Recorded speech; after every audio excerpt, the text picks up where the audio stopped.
All right. What up, everybody? Hope everyone's doing okay. Got Miss Kitty over here hanging out with us.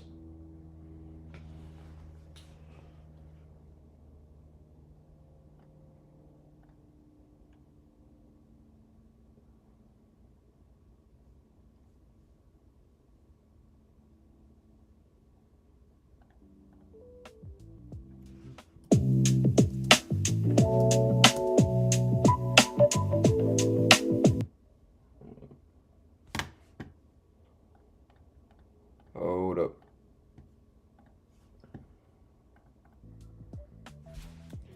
There we go. Yo, what's up, everybody? Hope we're having a good day so far. It's Sunday, January 11th. We're here programming. Gonna be trying to just do some programming in C with as little help from AI as possible. I think it'd be kind of fun to try to program and code as best as we can in C with just the chat help here that you guys provide me, and with looking up resources from the documents online and back in our notes in the book. So I think that'd be pretty fun. Let me know what you guys think so far, or what you guys think about that. But today we're going to be building our first kind of C project, I guess. It's not going to be too crazy. It's just to help kind of get some familiarity with maybe like pointers and memory and seeing what we need to maybe actually make something. So we've been reading C Programming, A Modern Approach, second edition by K.N. King. Oh, hold on.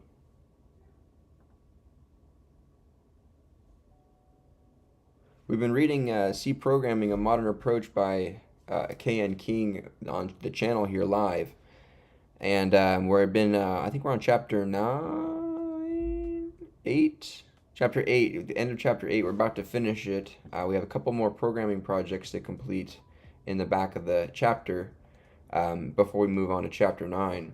So if you guys are wanting to see some of that live learning we did in C, make sure you go check out the readings and the practice projects and exercises we've been doing to really get some familiarity with the C basics. But today we're going to be trying our best to put things to the test here and do something on our own with limited help. So I'm going to write in the chat here, I'm going to say, I am trying to write my first C program, or first solo C program with the knowledge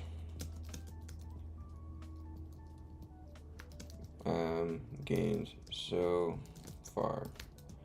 I am trying to do this without using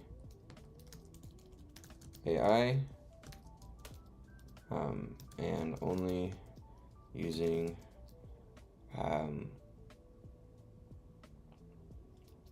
public docs, official doc, or using docs for help. Docs and chat for help.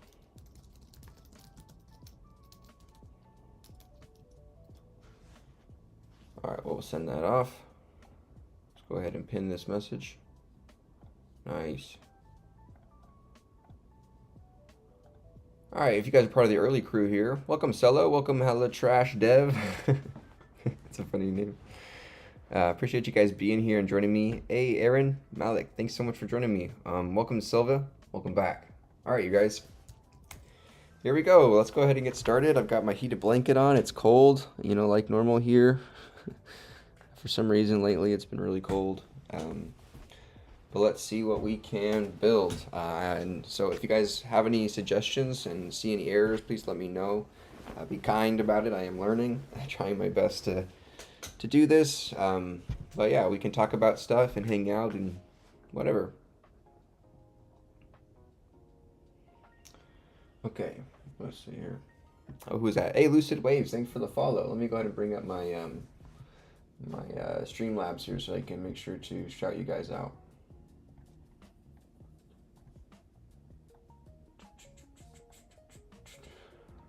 Yeah, thanks so much, Lucid Waves, for the follow on Twitch. Chancraft as well, a day ago, for the follow on Twitch.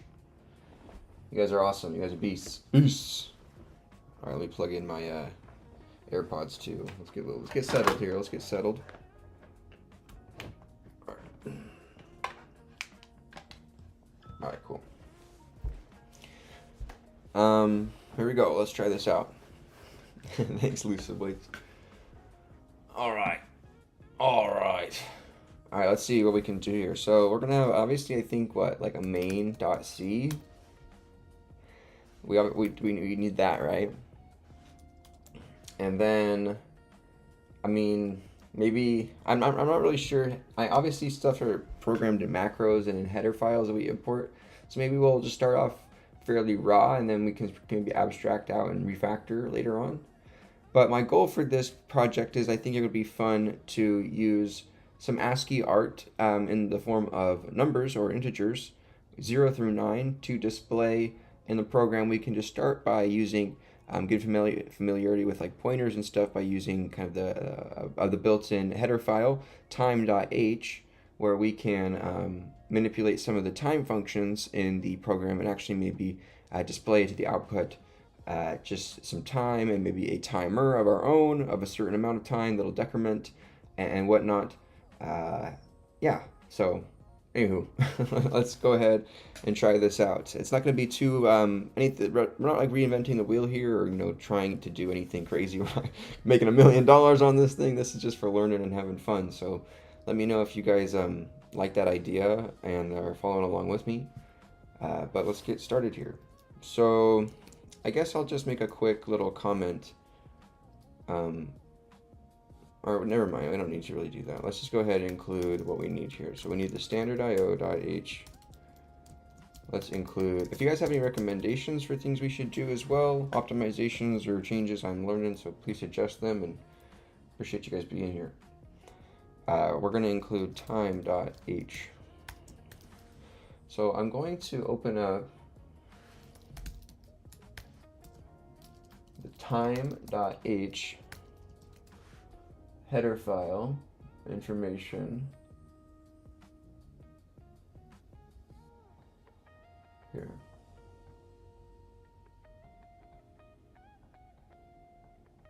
Let me actually do it in a, make sure it's here.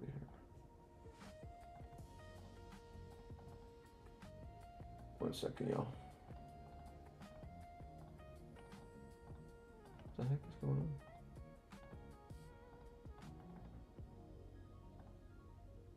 What is going on here? I'm gonna take this. There's these docs here. They said just a little. My thing's being weird.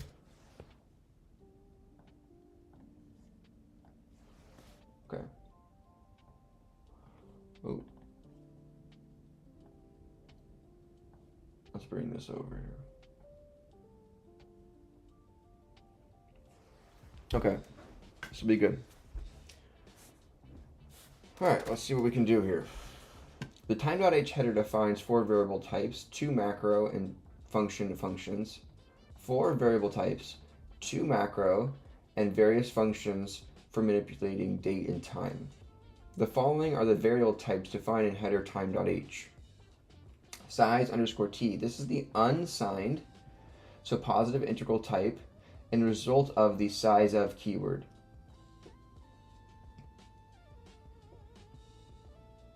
Clock _t.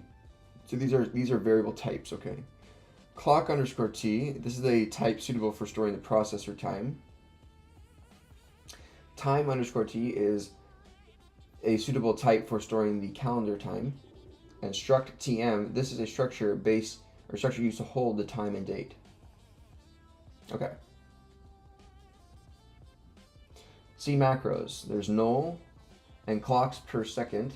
This macro represents the number of processor clocks per second. See library time.h functions. Following are the functions defined in the header time.h. Char star ASCII time, construct tm, time pointer. Returns a pointer to a string which represents the day and time of the structure time pointer. So you put in a struct tm type with a pointer to that struct tm memory location, and then it'll go ahead and return a pointer to a string, and then we could print that string, right? Clock underscore t clock void returns the processor clock time. Char star c time const timer underscore, so const time underscore t time pointer. This returns a string representing the local time based on the argument timer. Okay, this is a time underscore t variable,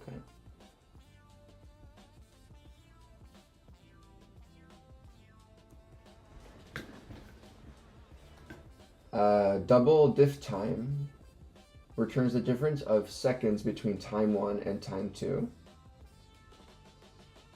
We have GM time. This value of a timer is broken up into the structure of TM and expressed in coordinated universal time, or UTC, also known as Greenwich Mean Time. Struct TM pointer to local time object, or return struct TM pointer to local time. If the value of this timer is broken up into struct TM. The value of timer is broken up into the structure TM and is expressed in the local time zone. Time underscore t. So it's kind of difficult being a beginner here to kind of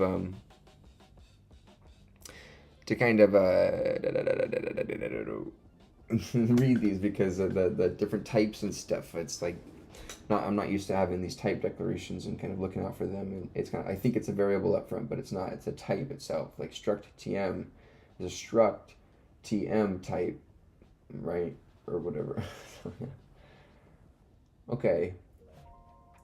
Size t, stir shift time, formats the time represented, calculates the current calendar time and encodes it into time underscore t format. Here's current calendar.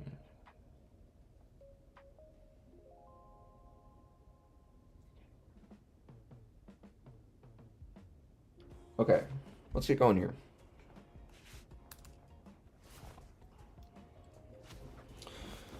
Let's get going here. So what I would like to do is, how should I set up? So I was looking up these ASCII number characters. GitHub. I saw this guy had a repo here that looked nice. It's pretty simple. No, it's ASCII art.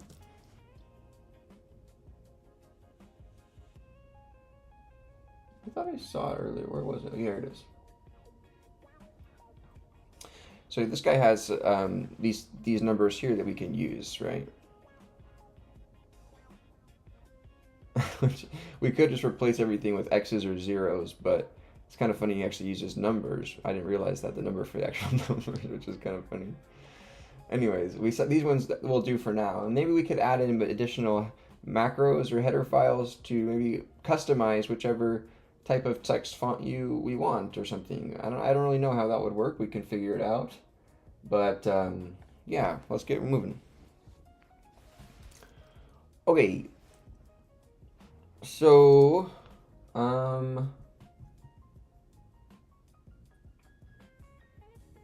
I guess maybe let's go ahead and do macros, right? So should I make my own header file and be like numbers.h?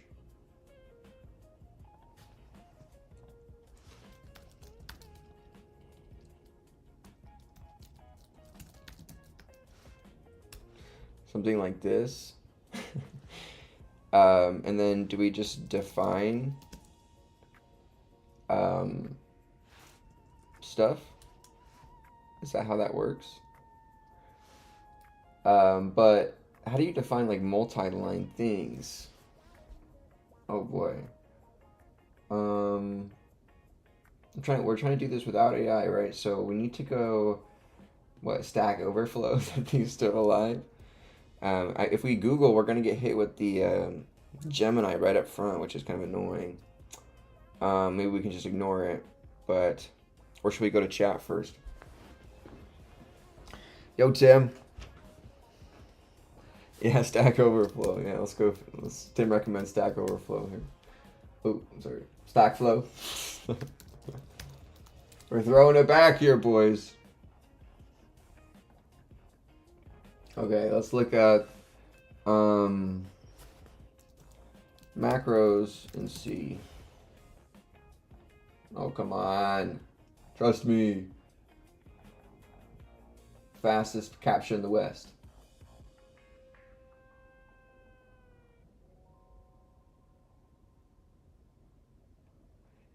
Let's use a macro. Finding proper macros here.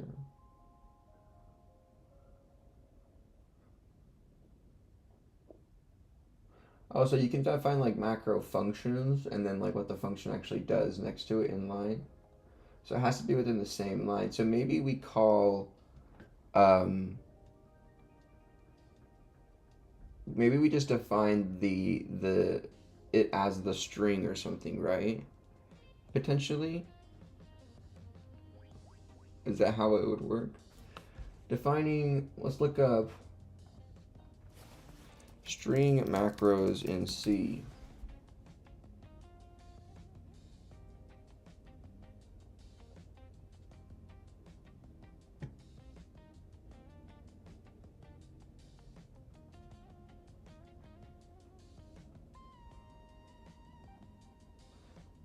In Swift, how do you print define string macros in C?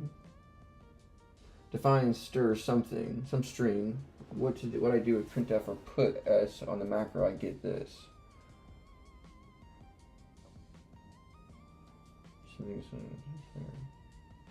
How is this possible? The problem is likely that the str is redefined at some point in your program. Following code compiles just fine. As an experiment, try picking a different name like stir test and see if that works. It did end with a semicolon. Check the questions posed.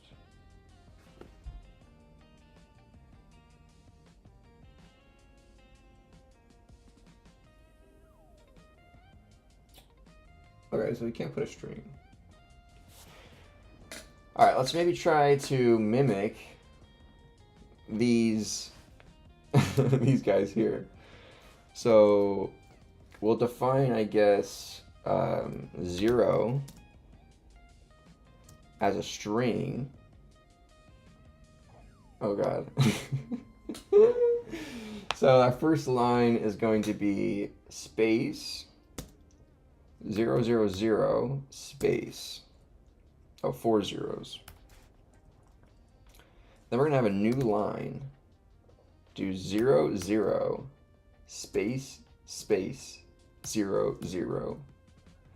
And then we're gonna duplicate that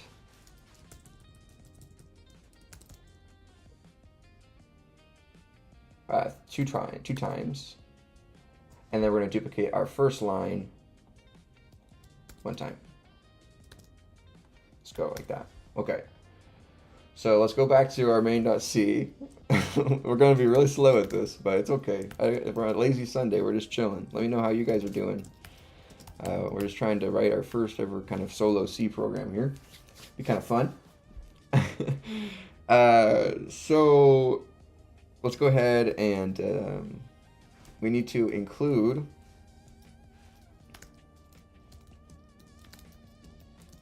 number .h, something like that. Okay. I don't know why I'm kind of like nervous. Hey, Bite Size, welcome in.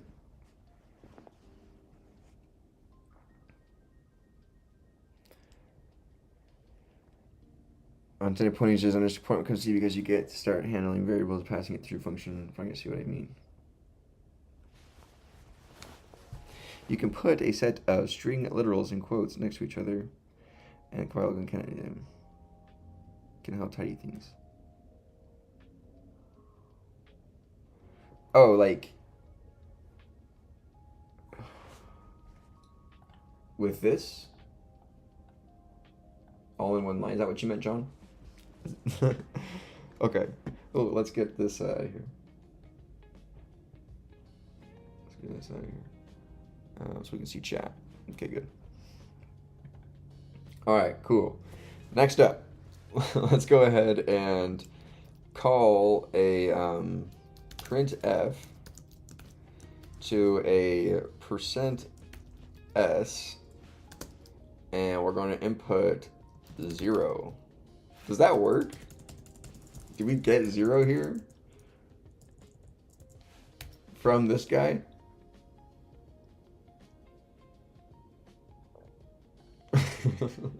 Well, that's fine. Oh well. Here we go.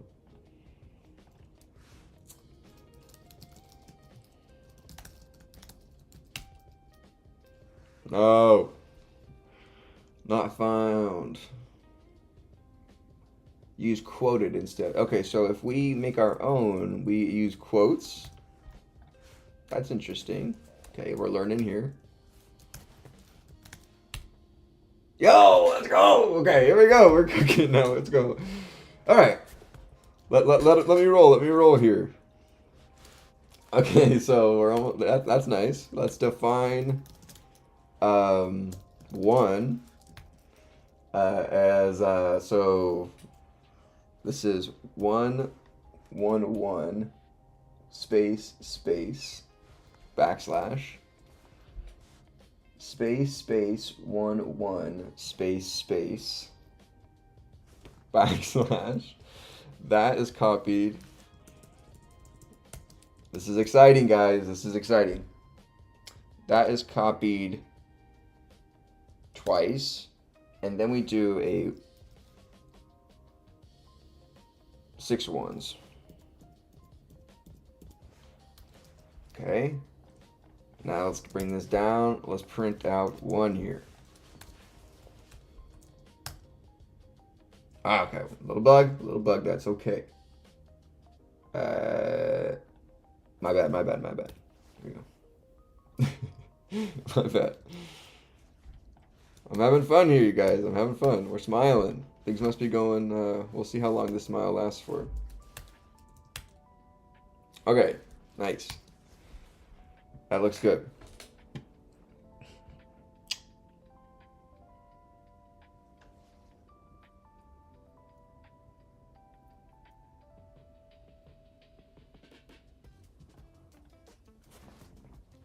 Okay, let's roll.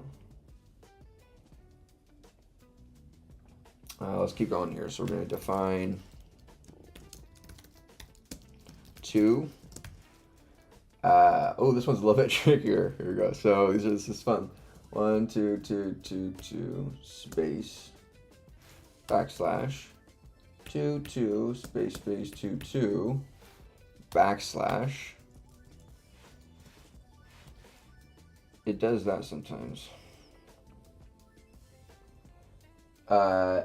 Okay, if we have 1, 2, 3 spaces, 1, 2, 3 spaces, 2, 2, space.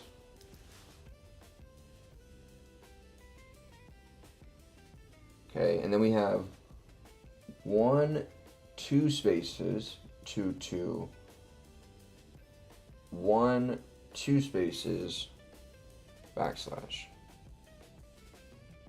And then we have just 6 twos.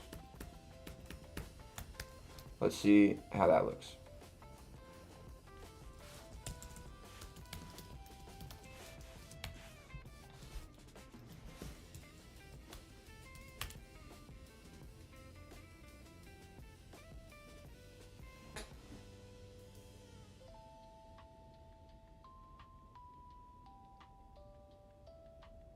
That's honestly not bad, but I think I might change it a little bit. We're going to go off the cuff here. We're going to do backspace here, space here. Backspace here, space here. Let's try that.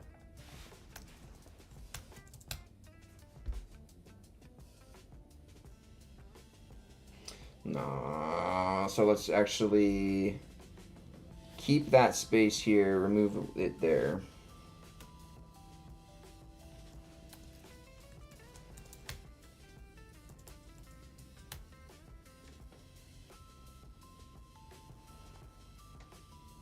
I'm fine with that. I'm fine with that. We'll keep that for now. What do you guys like? Did you guys like the first one better or this one better? The one with this 2 is over here. It's this one's different. Instead of being right there, it's moved over there.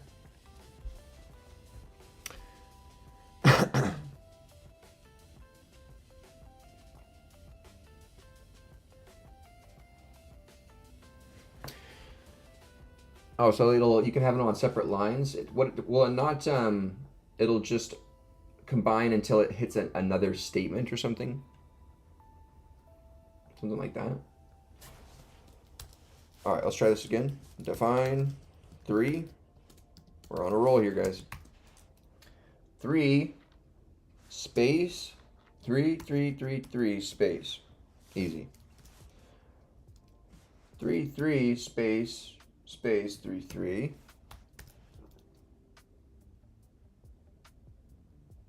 space 3 3 3 3 3 space 3 3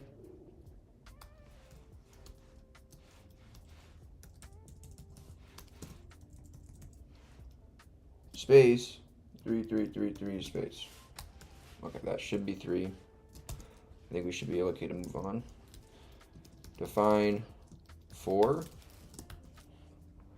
We're gonna go 4 4 space 4 4. This is going to, let's try it John's way here. So if we copy this onto the next line,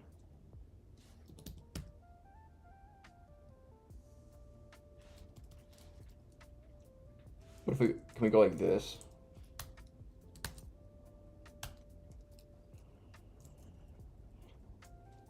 And then we're trying John's way here. See if that works. John's way.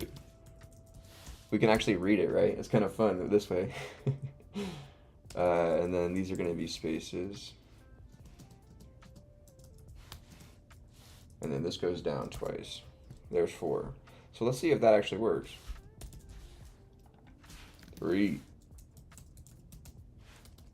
4.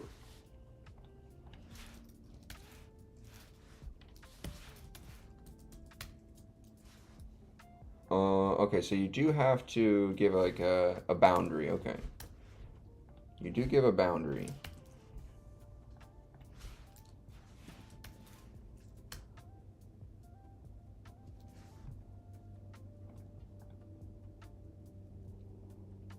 Does it have to be on the same line here? Probably. Maybe we can't do that first one on the different line. Maybe we have to do it like this. Let's try. Hey, John, you're trolling me.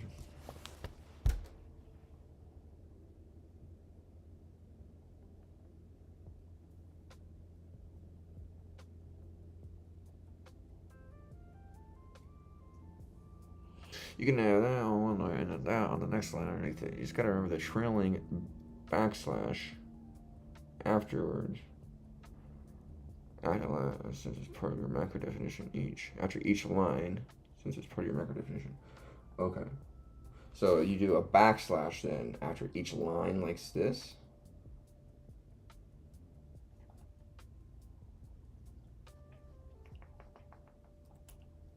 Oh, we'll try it. Well, whatever. Oh, okay, that worked. Let's roll. Oh, cool. So now can I put this on its own line, and will that work? And maybe I do a backslash on this line to say, okay, this is still going. Potentially? Is that what you have to do? Okay, that still worked. 3. Something happened to our 3. No, that is right for 3. Is that right for 3?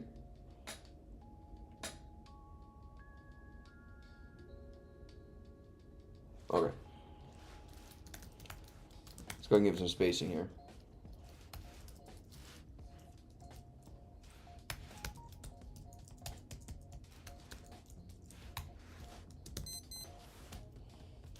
Bow. Bow. Okay, cool.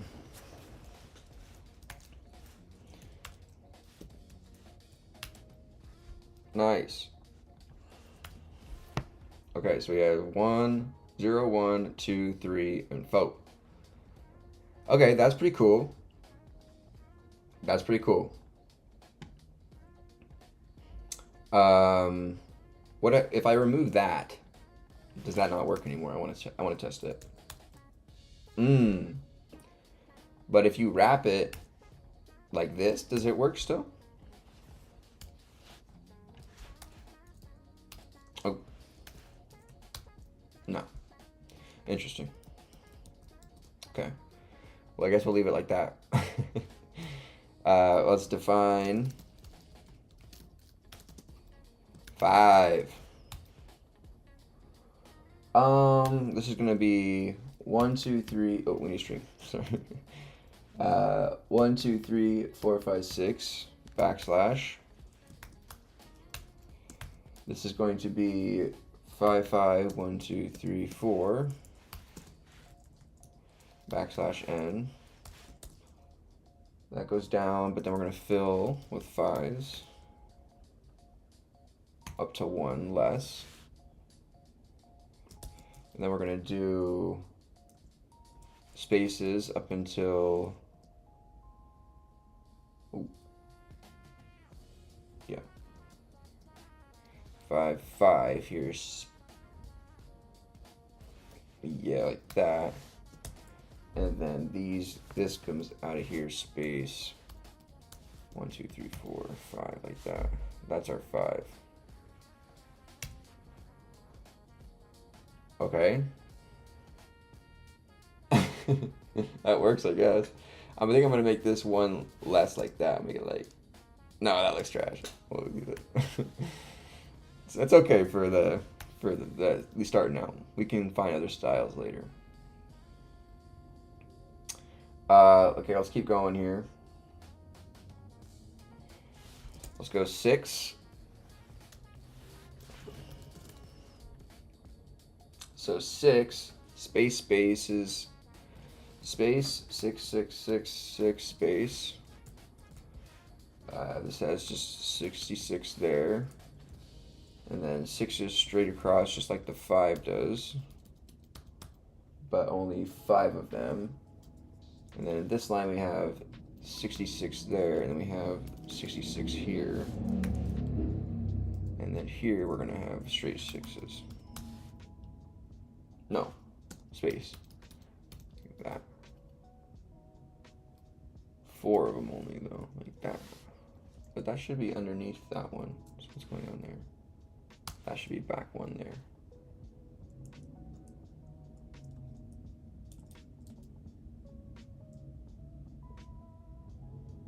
Okay, I think that's fine. 3 looks trippy. Yeah, that's what I said. 3 is looking trippy.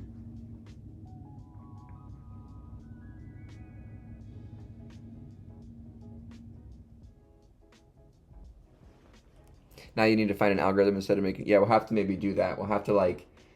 What we'll do is maybe define,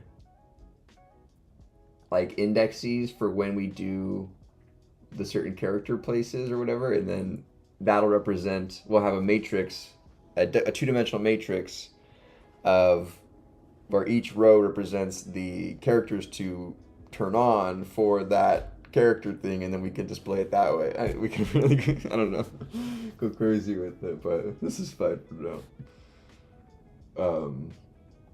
And we could like customize the type of the number to use, like using the I number, using I itself, right? Or like whatever character you want as a parameter. Something like that would be fun. Define 7. So this one's going to be straight 7s, 1, 2, 3, 4, 5, 6. And then we're going to do space, space, space, 77 space. And then this goes in one more like that. Then one more. And then one more. Like that. That's a pretty cheap 7. Okay, let's do 8 here. This will be the hardest part of the thing, I think. We'll find out. Oh, wrong. This is a forward slash.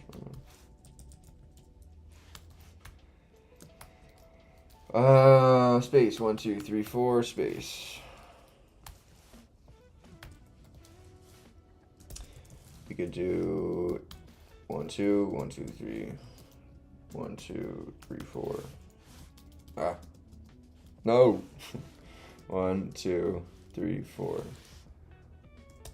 And then we copy this row.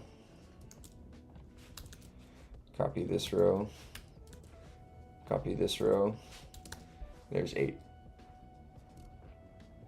Okay, now we go define 9. Last one.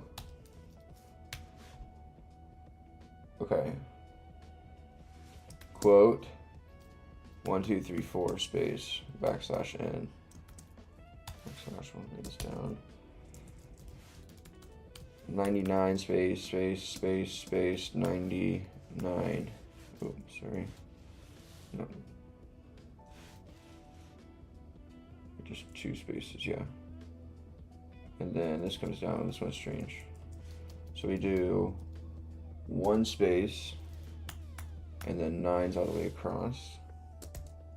Just 2 9s, and spaces in front. And then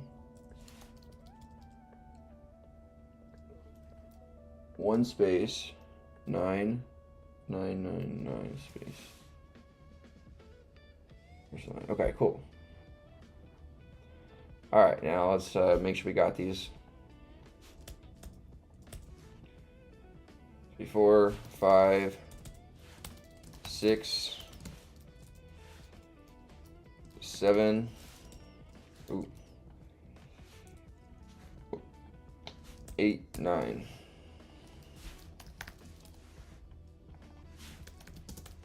We'll copy this. Oh, what am I doing? Why did I do that? That's so silly. Just put the backslash n in the print statement. Why am I printing my own backslash n? Trolling.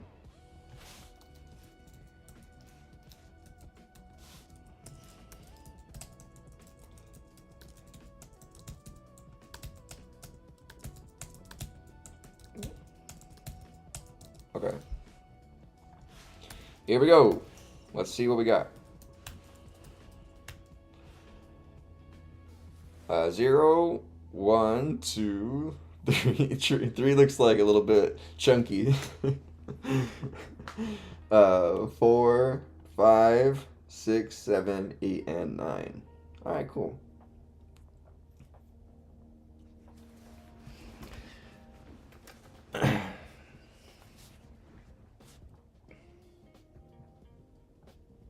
Okay, we'll get rid of the last line then.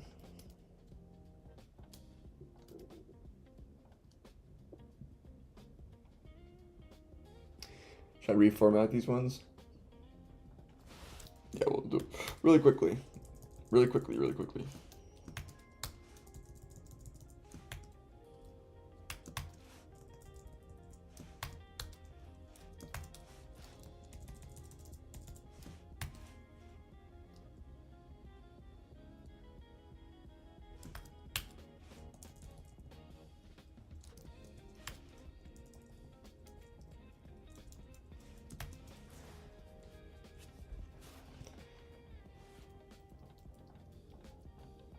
Okay, that one's done. Okay, 2.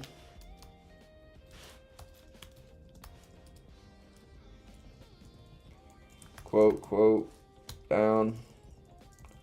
Quote, down. Quote, back down. Quote, back down. Backslash. Oop. There we go. Next.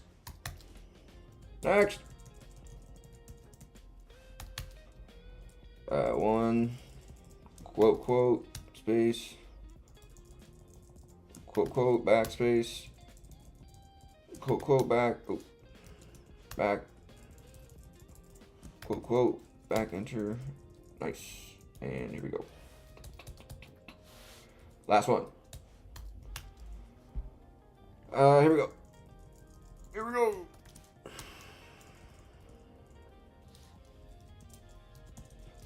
Shoot. You want to go like this, there, and there. Quote, back, enter. Quote, back, enter.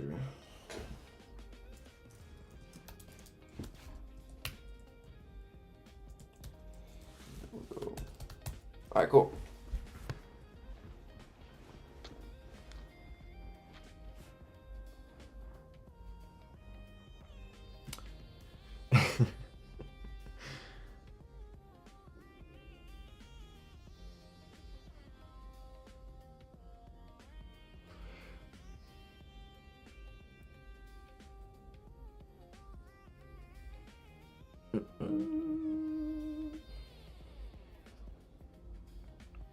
I already did Python. I've been learning Python for the past year and a half. I'm learning to see to move diver into computer programming. Yeah. If you guys are gonna ask some questions, sometimes I wonder, like, do a little bit of research and background on the channel. We got like 450 videos on the channel of programming so far. Okay, let's go. Let's keep pushing. I think that's that. All right, let's then move on here. Okay, so what I'm going to do is I want to see if we can first, let's first start off by trying to get the current time and actually display that using our numbers. Okay, that's our first goal, I think. So let's go back to our time.h description here. I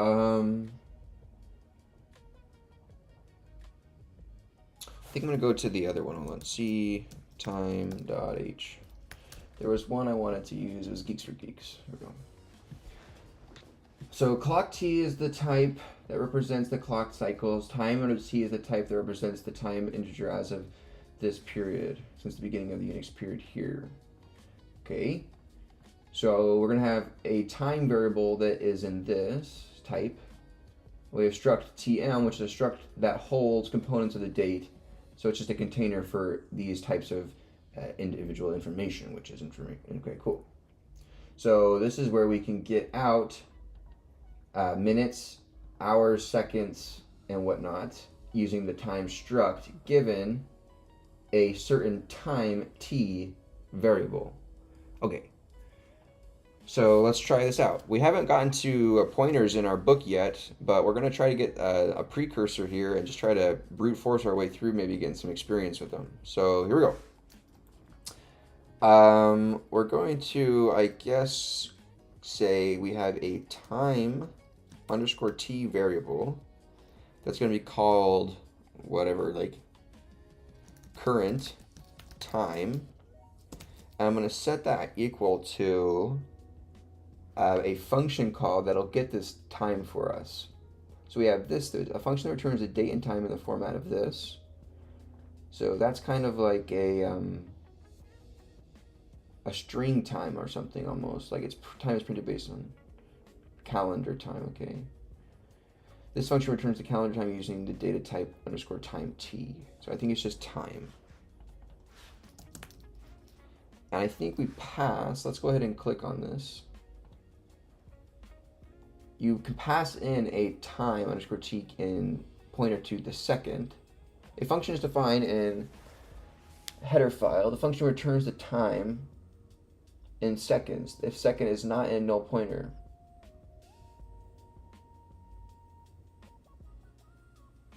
The return value is also stored in the object pointed to by second. Oh.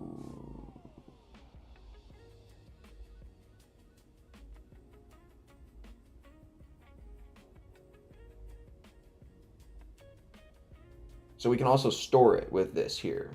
So you can call time, or you can put null here, Or, right, instead of null, whoops,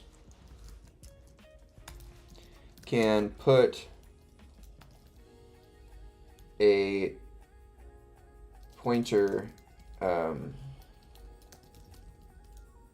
in for null a time underscore t pointer, right? That's important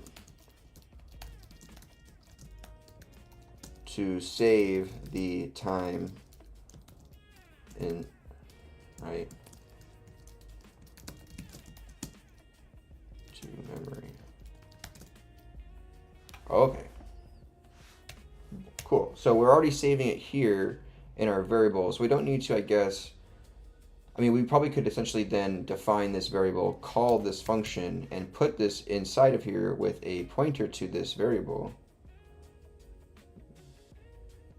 Maybe, I don't know.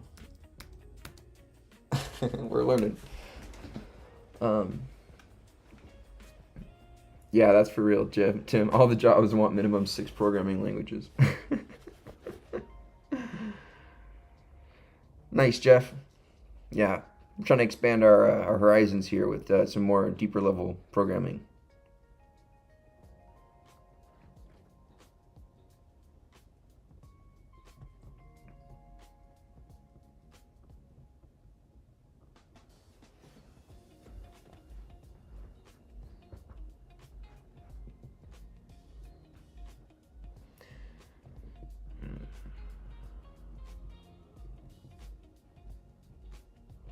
We did like over, honestly, like probably up close to 1,000 hours of Python studying, on live on the channel already, and building multiple Python projects and Python backend stuff and fast API. So I just want to learn what's going on in Python. I'm tired of having things abstracted out for me and not really understanding how these programs in Python are actually written. So I'm doing this. I don't know what people think. It's funny how people judge how you spend time. All right. Nice. So that returns a time.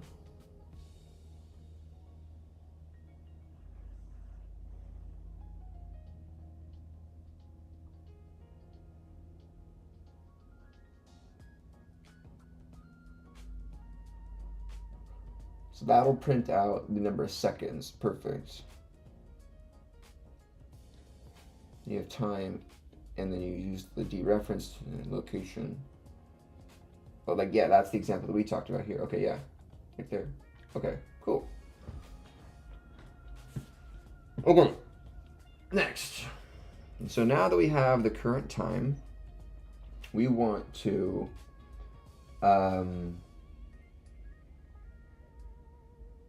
we're going to use a struct tm type, right? And we're going to call this time info. Maybe we'll say current time info. We'll say breakdown. We'll say BD, breakdown, is equal to, so you have this struct.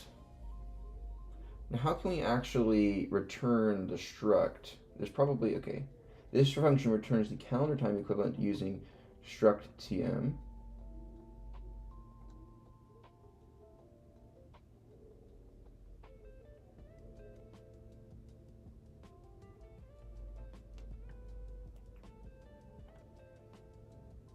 Let's click on this. Oh, so this function returns the calendar time equivalent using struct tm. Returns the calendar time equivalent.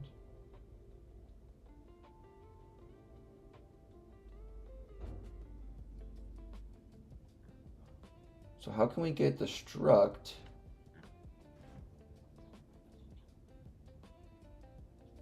We don't want to use the CPU of the clock. We want to use a struct, right? Okay. Time info. Oh, here we go. This is exactly it. Used to store the time, returned by local time function. So local time, we dereference, is that what that is? Dereference the raw time into time info using local time. I didn't talk about local time here. What, do we have that function here? Really?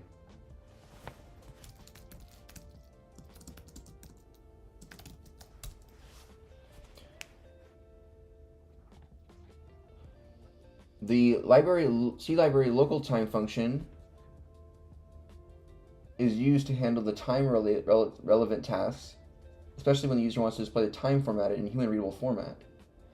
Here's a struct tm local time pointer that takes in a const time underscore t timer pointer, uses the time pointed by timer to fill a tm structure with the values that represents the corresponding local time. The value of the timer is broken up into struct tm and expressed into local time zone. Return value is a struct tm, a pointer to the tm structure.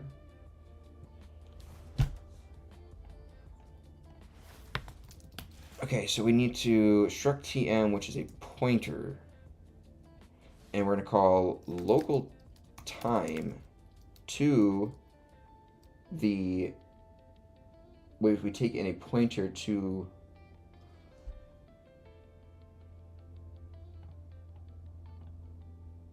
this returns a time.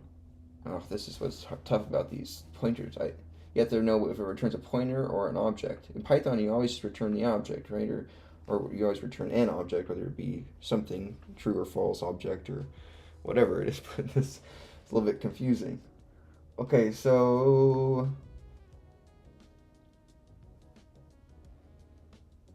the function returns calendar time as an object of time underscore t. So it's just a time underscore t, which happens to be a long integer. Okay.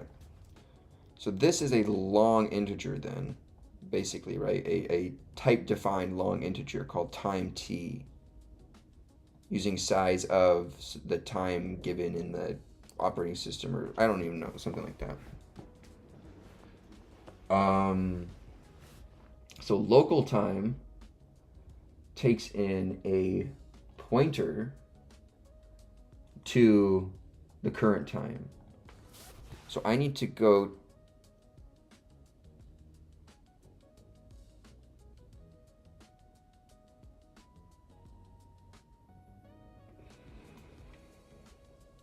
how do you use this?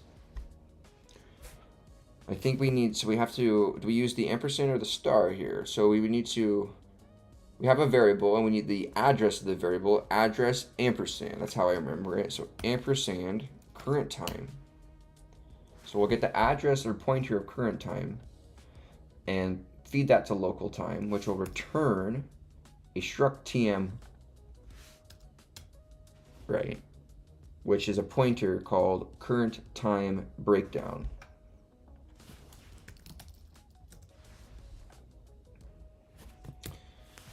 Now we're going to, this is a pointer. So can we say printf quote to percent, I don't know what value, it's an int. Okay, so percent d of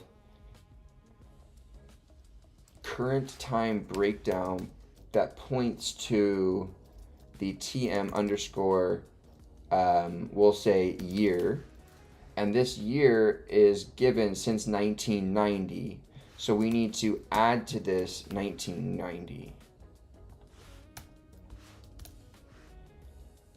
Now if I run diosh, oh, let's go, boom. Okay, 2026. Nice. Okay, we're one step closer here, boys. One step closer. So now we're going to use a loop to shave off the individual values of these and display them in our ASCII text format. Okay, perfect. So let's go ahead and do this, and then we can abstract out into functions later. I'm just trying to get some code on the board here. Some code on the board. Next, Let's get caught up some chats.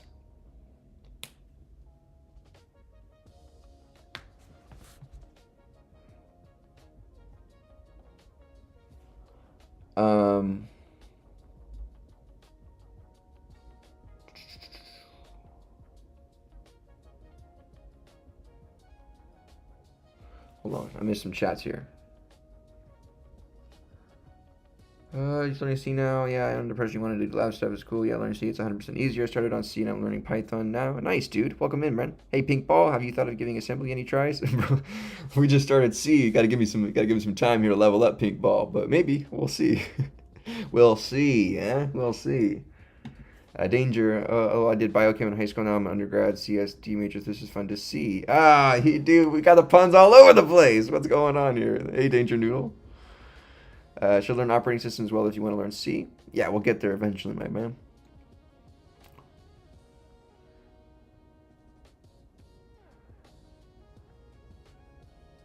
No worries, Jeff. Appreciate your feedback and your input. I just answered the same questions a lot over and over again, so it sometimes gets a little tough to answer. But I want to make sure I answer everybody's questions sometimes. So later, Jeff. Thanks for coming in tonight. Appreciate you.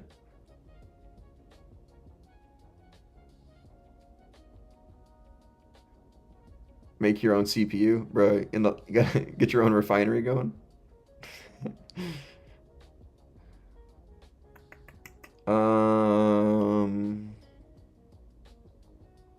Let's go. No errors. W.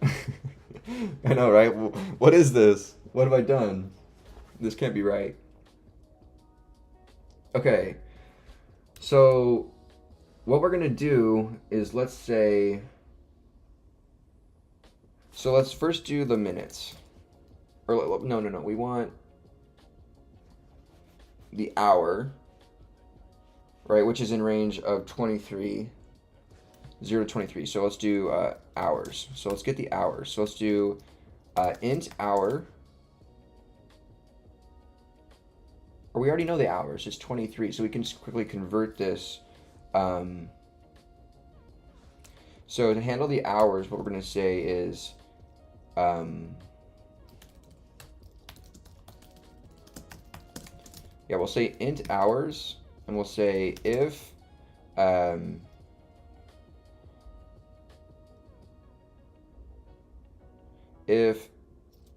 current time breakdown pointer to tm underscore hour greater than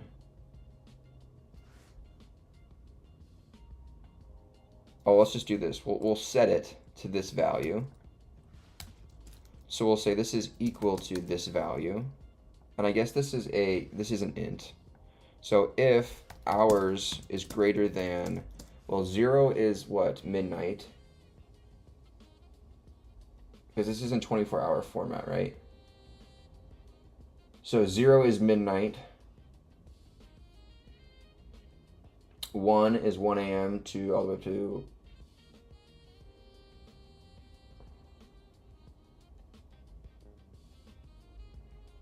we did a problem just like this in the book. So 0 is midnight. 1 obviously is 1 a.m. to 2 a.m., 3 a.m., 4 a.m., all the way up until we get to 11 a.m. 12 marks 12 p.m. Anything greater than 12. So if hours is greater than 12, we're going to do just hours less than 12.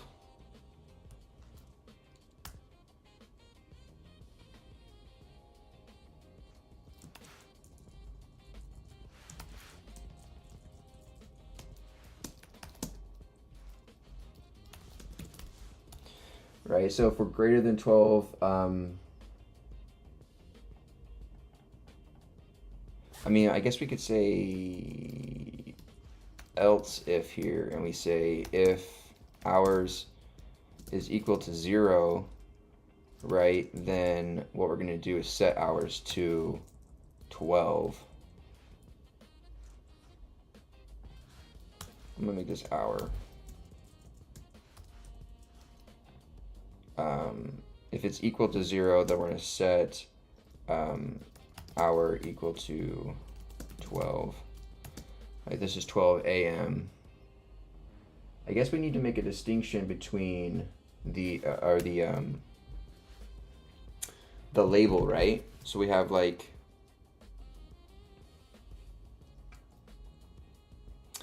a label.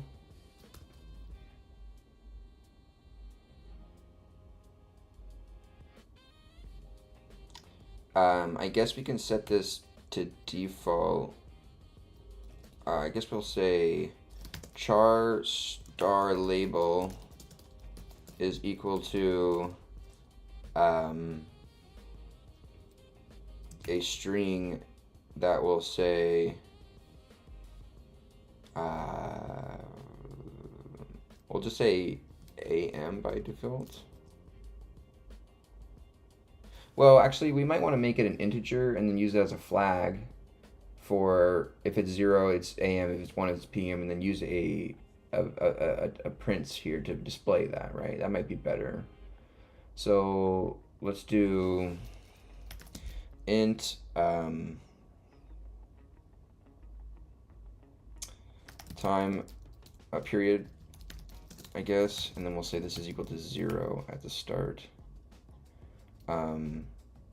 And then we'll make a comment here and say 0 is AM, 1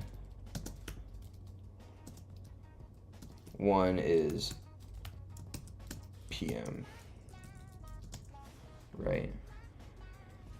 So we have the hour, which is the current time breakdown pointer to the TM hour value, and we'll save that into hour here. And then if the hour is 0, then this becomes 12. I guess we'll open this up and we'll say hour becomes 12 and period is equal to 0, right? I mean, period stays. It's not like we're going to be evaluating multiple, but we'll keep it, I guess.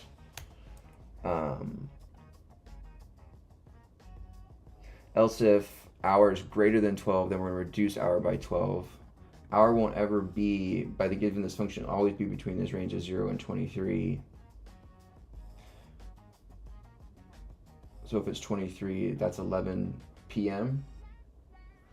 If it's greater than 12, we need to set this to hour less than equal to 12 and period equals to 1, right? Something like that.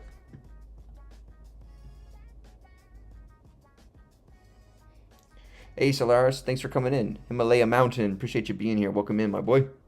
Appreciate you guys being here. If you guys could drop a like on the stream, it'd be awesome. Yeah, we're coding C tonight. What's up, boy? We actually doing some work here. Hopefully. Does that look good? Anything we're missing here, you guys? So if the hour is equal to 0, meaning that the hour is midnight or 12 a.m., we set the hour to 12, and we set period equal to 0, meaning that this is a.m. We keep period as 0, right? Else if hour is greater than 12, if it's less than 12, we don't care because period is 0 by default. So maybe, because we're not going to be reevaluating this,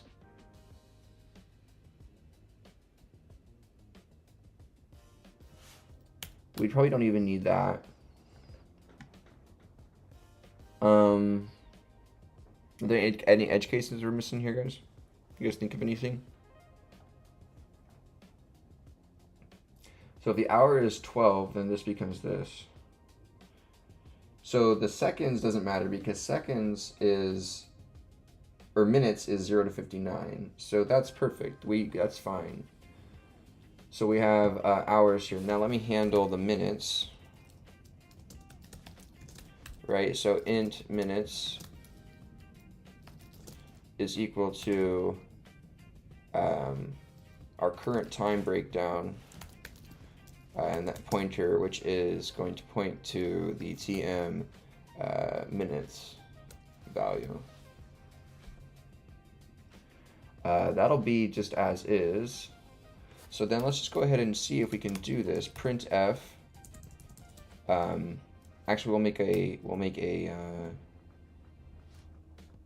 We'll say printf, and we'll say %d here, %d here, and then we'll do a space, and we'll say %s here, and then in my inserts, I'm going to insert hour, minute,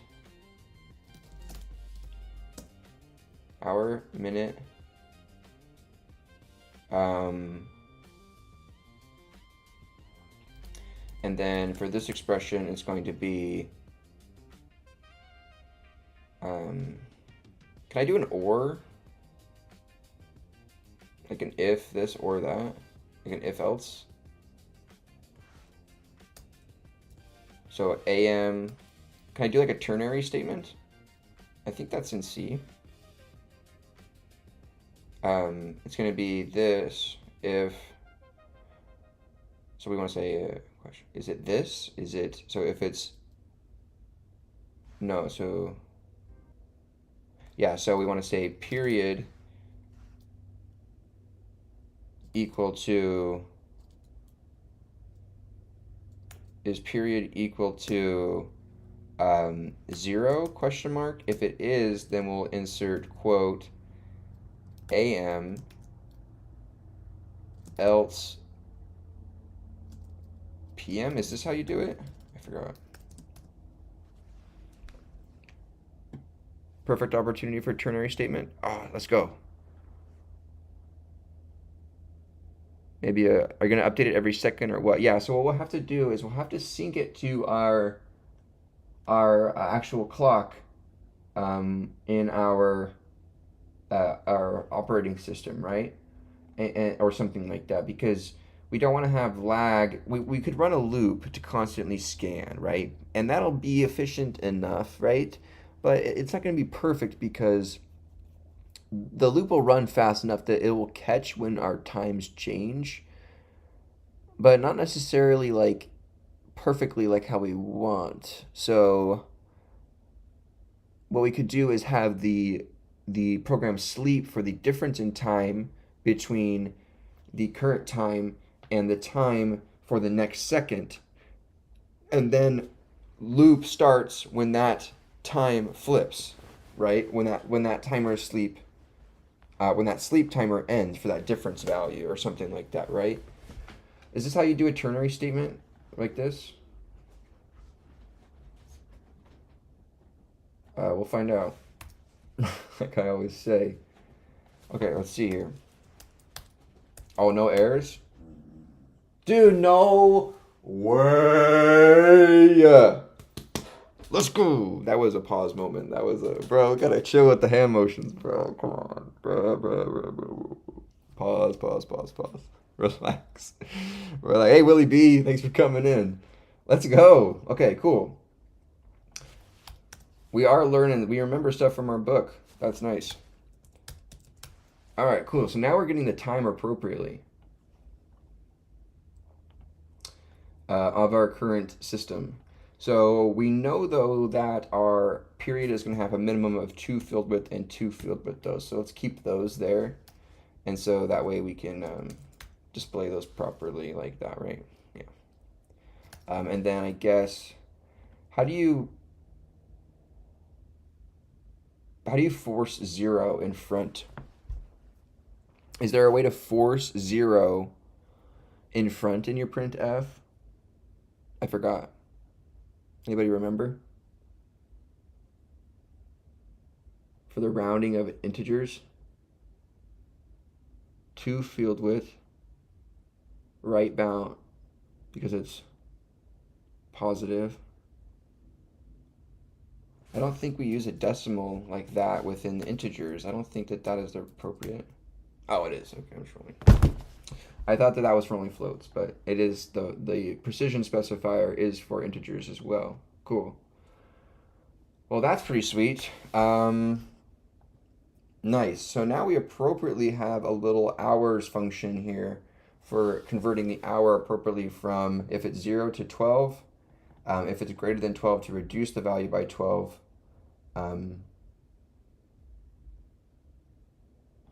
Oh, if it's greater than or equal to 12, reduce it by, hold on. So what happens if it is, so if it's 0, it's 1 p.m., or it's 12 a.m. If it's 11, it's 11 a.m. 12 is 12 a.m., 12 p.m. So if it's greater than,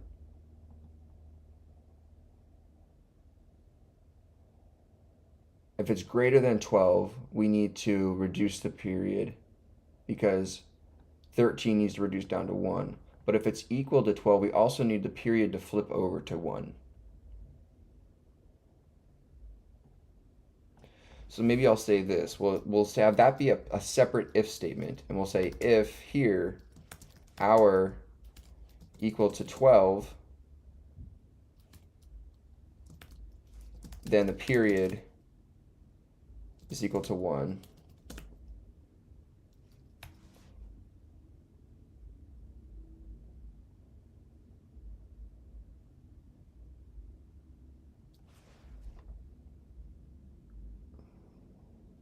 What would be the best way to write that?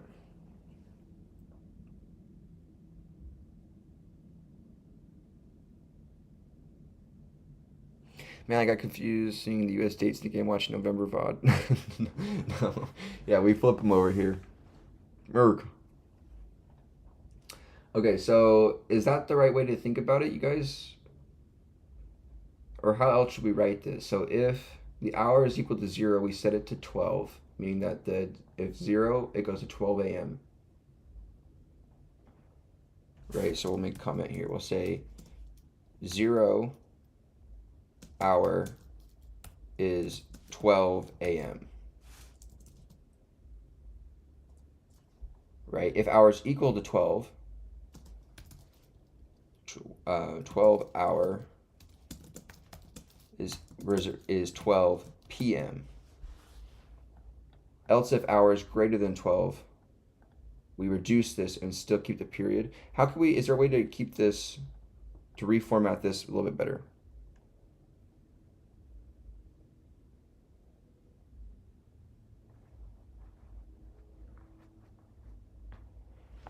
Divide by 12, less than 12.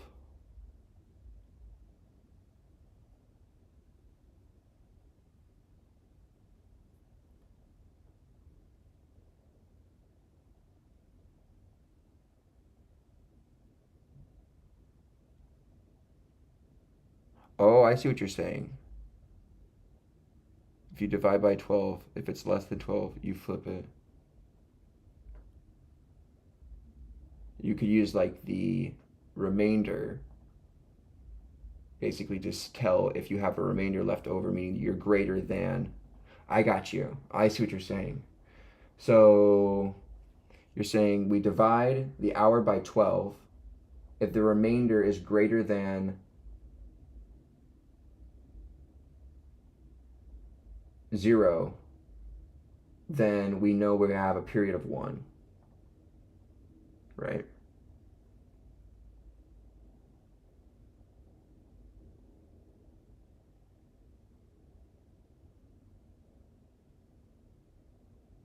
But we have to set hour equal to 0 to 12, right? Oh, okay, whatever. I think that covers everything we need, but I'm not sure. Well, if we have any edge cases, let us know. You see anything? Okay, so now we're getting minutes out appropriately. Let me go ahead and thanks Vishwayeth for the sub on YouTube. I appreciate you being here. If you guys aren't subscribed on YouTube, it'd be awesome if you could subscribe if you're new. I try my best to stream as often as possible after my 9-to-5 job as a formulation chemist for a biotech company. I'm 26 years old. I have a degree in human biology and a minor in chemistry. and I work as a chemist or formulation chemist for a biotech company where I manufacture biological controls that are used in kind of advanced patient diagnostic testing. I've been teaching myself how to code here for a little over a year now, independently after my job, after work.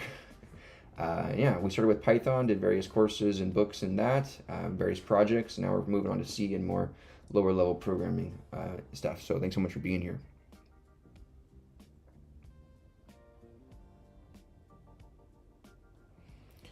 Can have if hours greater than 12, then reduce hours, else.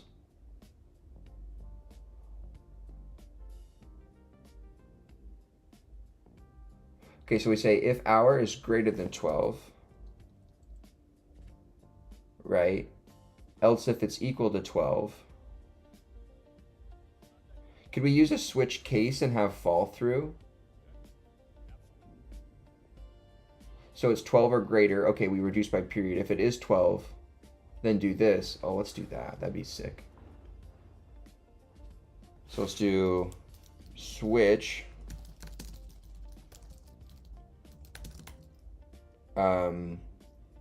hour,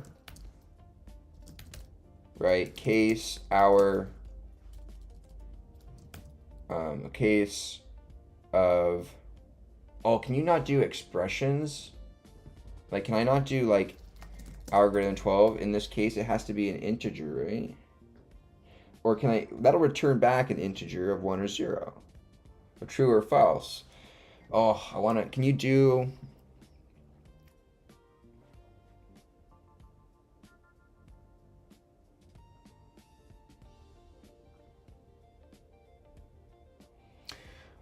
can we not do that?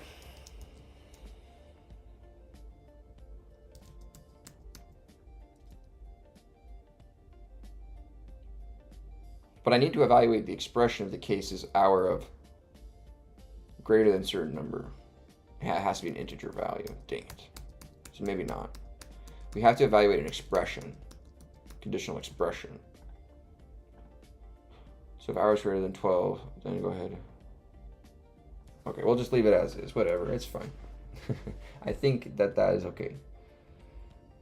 Gets the job done.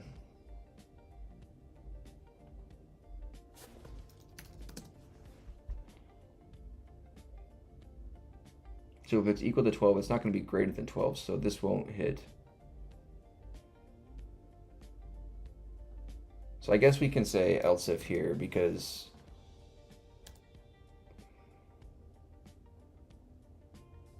if it's equal to 12, well, hold on.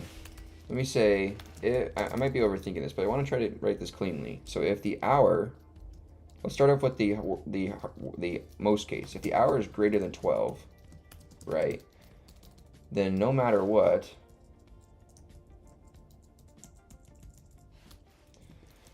the period is going to reduce, is going to become 1 for PM, right? And the hour will reduce by 12.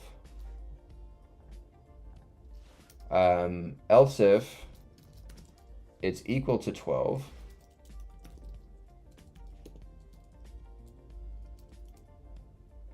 now I want to, is there a way to handle the period reduction one time?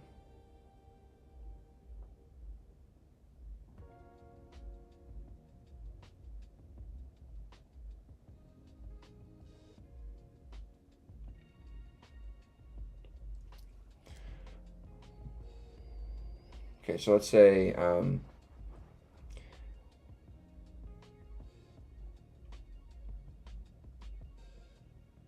if hour greater than 12, we reduce the period. Else if hour is equal to 12, then hour is 12, then we don't do anything, which I don't think we actually need.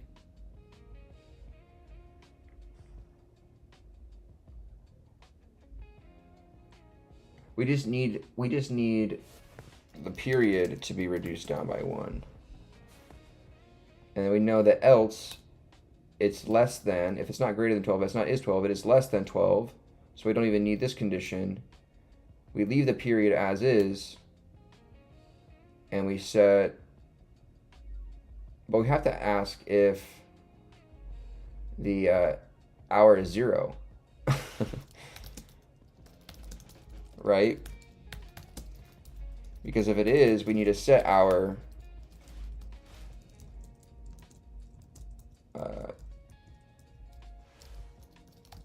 equal to 12.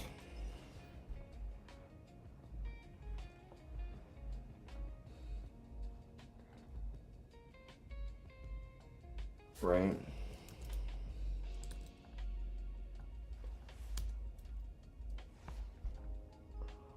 But I'm kind of like right back in the same place I was before. You have an else block after the hour. Okay, if you have an else block after the hour is less than 12,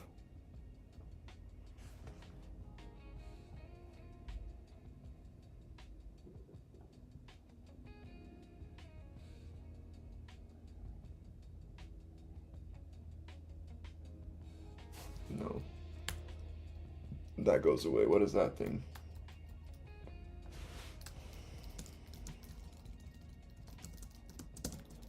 Hour less than 12.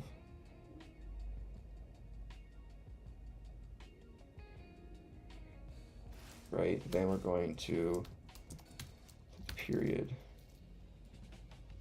The period stays at 0. If it's less than 12, we don't even really need to do anything. But if it is 12, so that goes away. If it is 0, because it's not greater than 12, which means it has to be either 12 or less than 12. So if it is 0 in the condition check for being less than 12, we don't even need to check if it's less than 12 because it's inferred by anything under this if. So if it is 12, then you go ahead and set the period less than 1 only. Sorry, period is 1. If it's 0, then you set hour to 12. I think I'm going to leave it as that.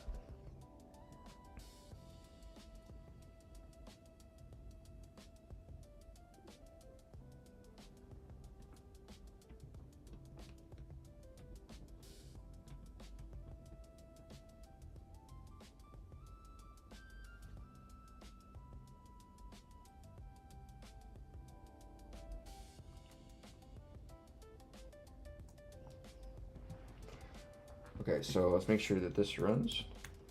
Oop, whoops. We were on a good streak for no bugs, but dang it. Okay, it still works.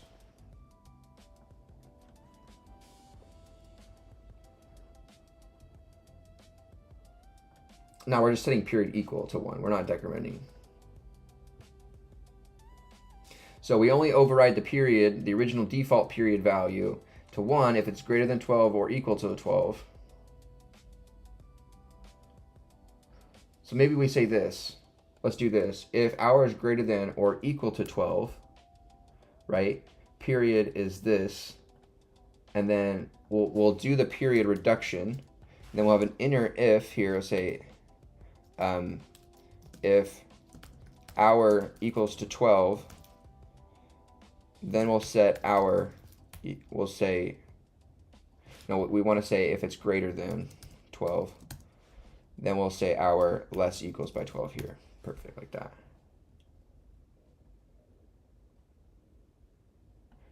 And then we can get rid of this and have this. So if hour is greater than or equal to 12, right, then we're going to evaluate, we'll set the period to 1 and go ahead and say if it's greater than 12, we'll reduce it down internally within the bounds of this statement.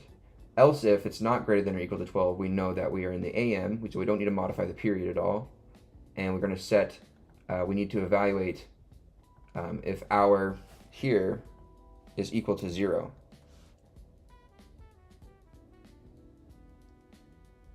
So, oh no, this already does it. Yeah.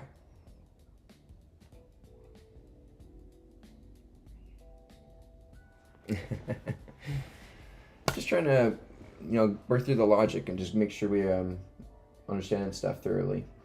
I'm not in any rush.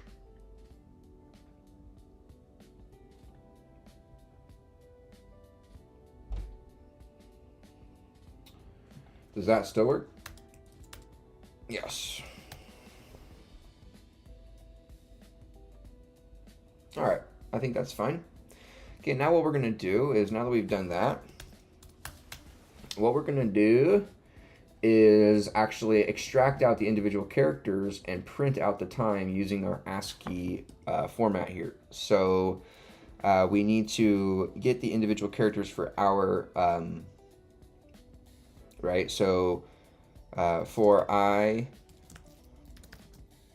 for int I, which equals to 0, while I is less than 2, we're going to increase I, and then what we're going to do is check, we're going to extract out, what we're going to do is say int hour 1, hour 2, and then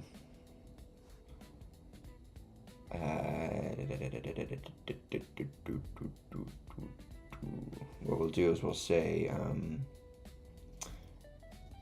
hour 1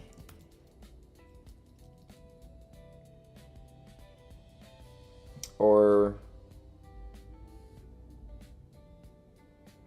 hours, you can just have an array of 0 through 9, so maybe I could do that, but I'd have to identify which character it would be.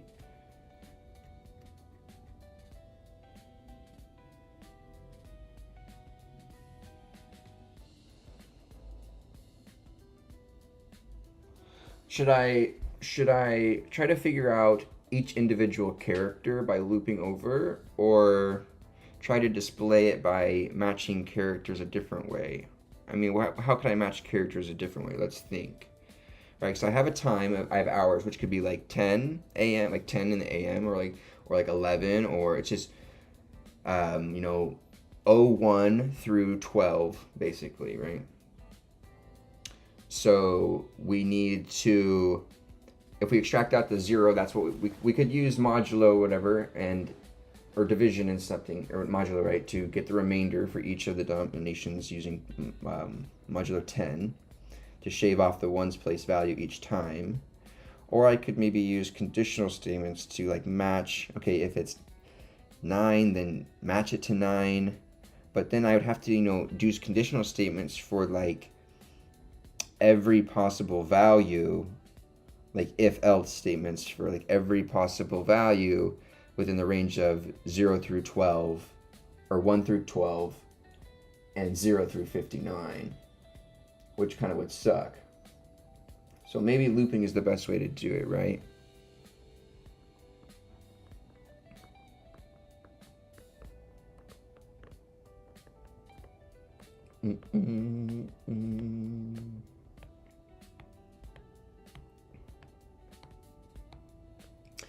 So let's go ahead and do this one.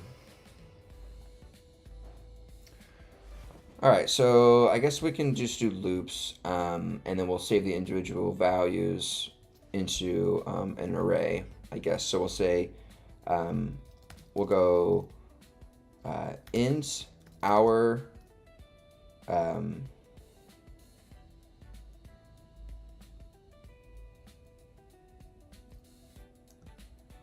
our vowels, and this is going to be an array of size 2, and then I guess we'll leave that as is, right? And then what we're going to do is we're going to assign the hour values individually within the array, right?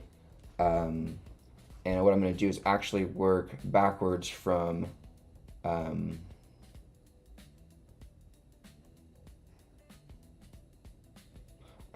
going to work backwards so I can actually loop forwards through the number when I go to print it.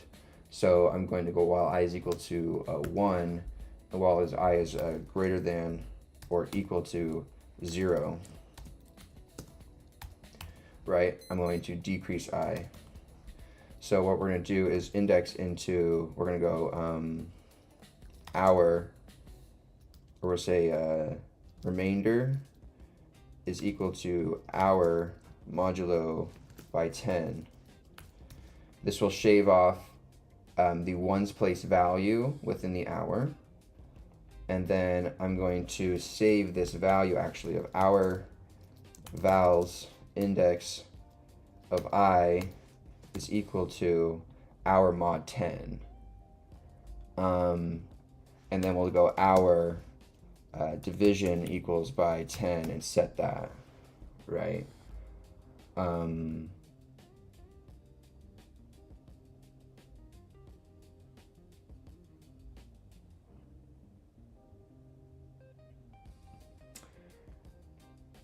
Cool. And then just so we can do this, let's go ahead and do, I guess, another for loop for int I, which equals to 0, I less than 2. Cat food's coming out of the feeder here. You can hear it. I less than 2, we're going to index into our values and print f.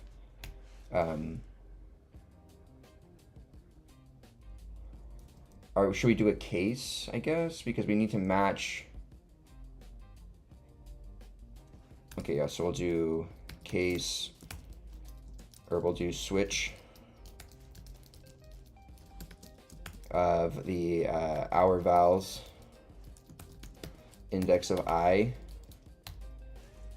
and then we'll open this up, and then I'll do a case of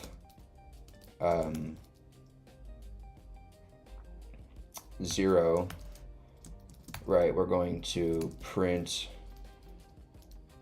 f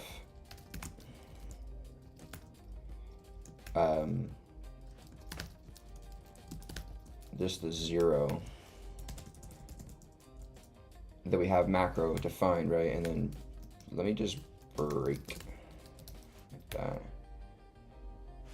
Now let me go down. I guess we'll do this for all of these other ones, right? 1.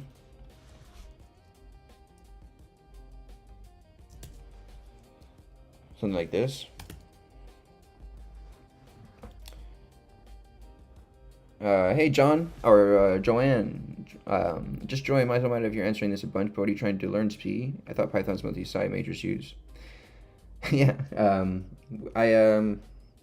we kept learning Python, and we've got a firm kind of grasp of the basics. I can kind of pick up new libraries pretty fast. I was able to kind of work our way through some matplotlib with a little bit of beginner pandas and NumPy stuff, but not too deep, just some basic stuff that we need. But I was able to kind of pick up the basics and really kind of understand. We've got about halfway through our Fluent Python book, and we read Python Crash Course and did Harvard CS50P, and we built some projects, and so I wanted to just further understand what was actually going behind Python. I wanted to really understand, like, I didn't want to be bound to be like, oh, it just works because, because Python. Like I didn't want that to be my reasoning.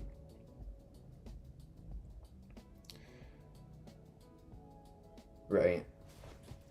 So is this the correct way to do this?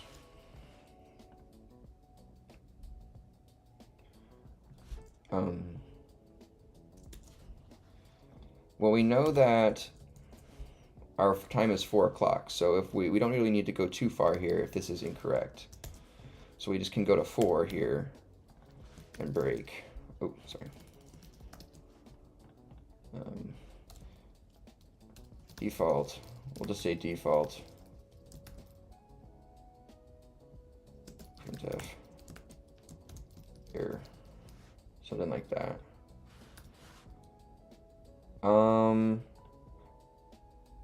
And then obviously this is going to print the values. So then I would print f a colon, right, to represent the time in between. So I would probably need to make a colon here. So let's define a colon.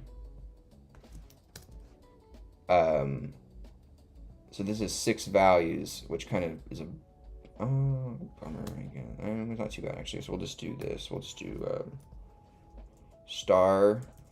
This will be nothing, nothing,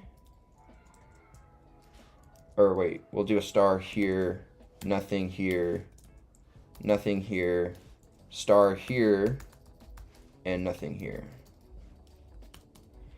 Okay, so that'll be our colon defined. So we'll print out colon and do that.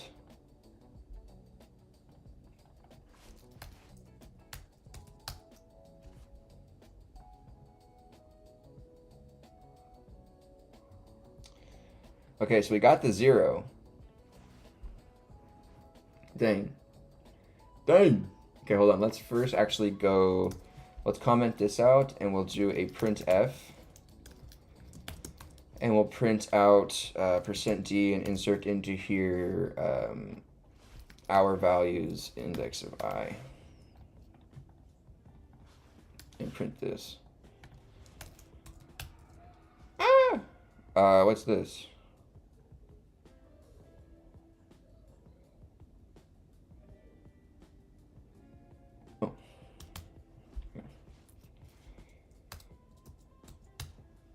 O5. Okay, good. So we're getting O and 5 out of there, which is perfect because it's 5 o'clock now. So now, oh, because it switched to 5 o'clock. So my statement I said earlier about short-circuiting this because it's only 5 o'clock for testing is no longer, or 4 o'clock because it's no longer true because it's 5 o'clock. So we'll do that. Okay, O5. Okay, then what we're going to do is comment this out and bring this guy back. Let's go. Okay, cool. That's awesome. So I'm actually not going to put, I'm going to remove the \n from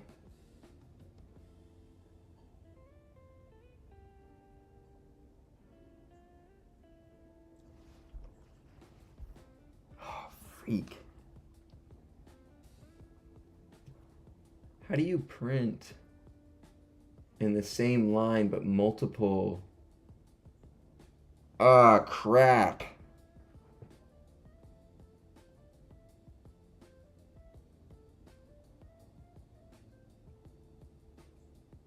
Okay, so when we get to the last character, we don't want to go new line. We want to just leave it. Right. We want to just leave it hanging on that current line and then print probably a space and then the next digit. So we don't want a new line there. No, we do want a new line there. We want to add back in the space that we had. Put that there. And so now if we run this, we don't want to print, so then we're going to print a space here, right? And so we'll print the number. It'll stay on that same line at the end of the print, space, and then print that new value. And we print colon. And then at the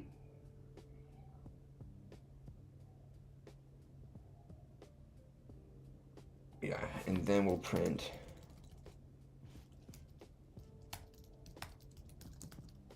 we'll say like, minutes, go here. And we'll do another loop for the minutes, but we'll just put a tester there. A dummy thing. Okay, so let's see here.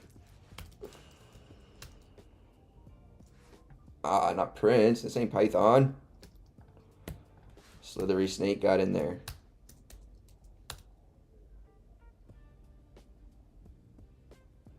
Oh, dang it, that's right, because it's not on the new line. It's on that line. We need to go back up 6 lines, but we can't. We have to print line by line, so we need to understand. Oh, that sucks. Okay, so we're going to have to render this top to bottom then for the full thing, right? We can't just like It's not divs where we're just overwriting the boxes. We have to render this like a renderer from left to right, top to bottom.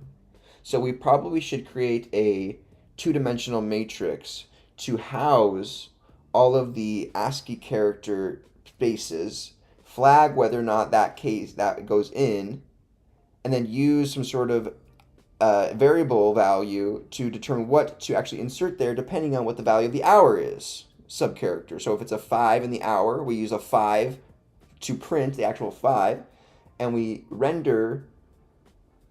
We need to understand, okay, that's interesting.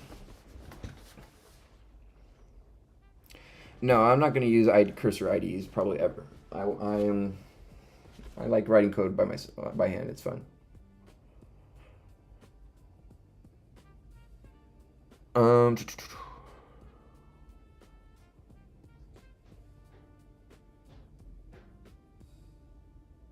Let me see here.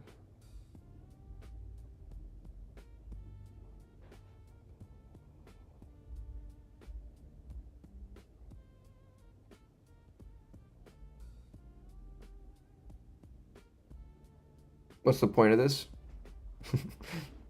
Bro. I think a int.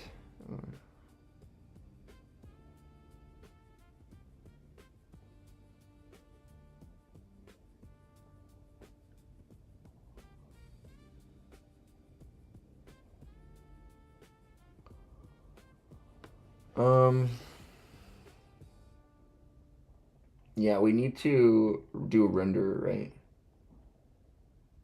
Because we're getting the individual prints for the values, but we're not printing them in line, right? And we have to do that row by row.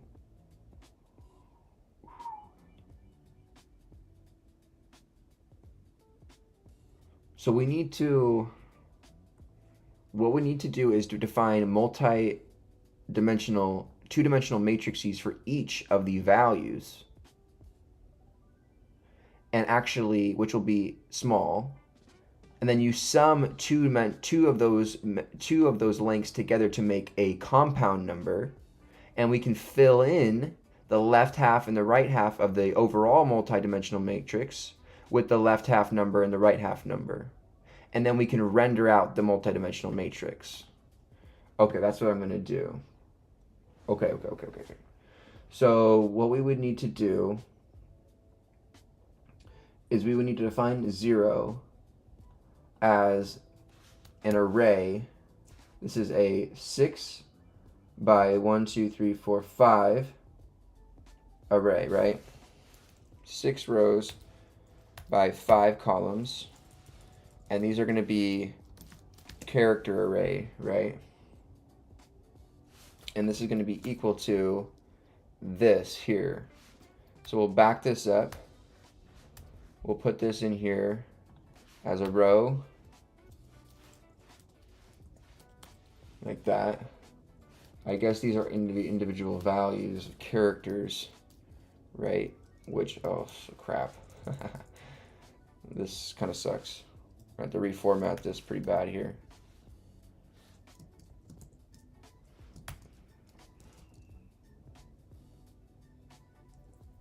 Or we'll actually do zeros and ones for if it's seen or not, right? So it's going to be kind of counterintuitive, but 0, yeah, it'd be 0, 1, 1, 1, 1. 0, right? For basically like true. And then these are all going to be in their own spaces in the array. We would use this to define an array, I forgot. And then to use semicolons or to use commas? I forgot. Crap. And then you would do this,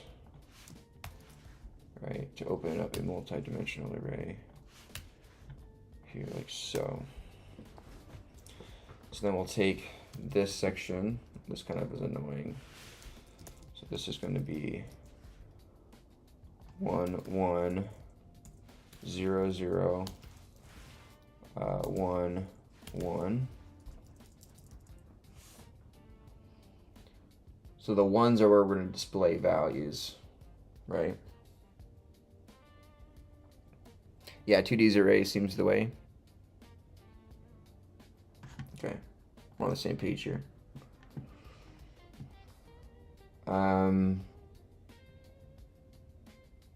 That gets rid of that one, am I right? Yeah. That gets rid of that one. That's going to copy down twice, and then we're going to copy this one down. There you go. That's 0.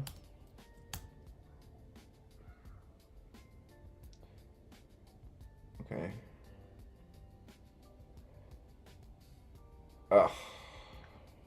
Dang it. Okay, so I guess we'll just get out of this. We got to redo these. It's annoying.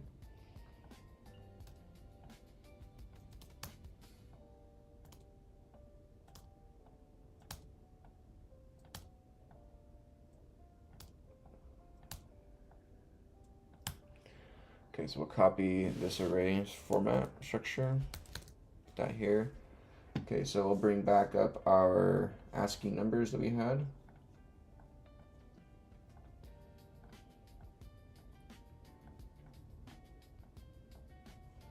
Okay, so 1 had 1, 1, 1, 4 ones, and 0, 0.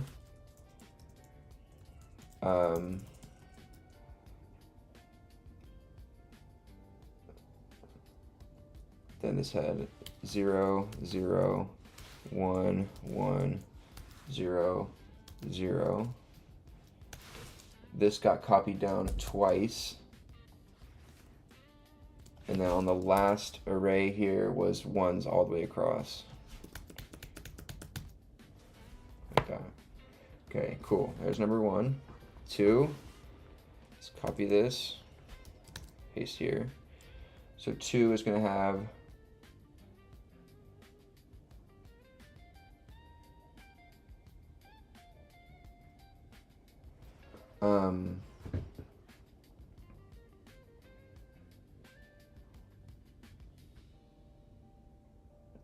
two is going to have this as 0, 1, 1, 1, 1, 0, 1, 1, 0,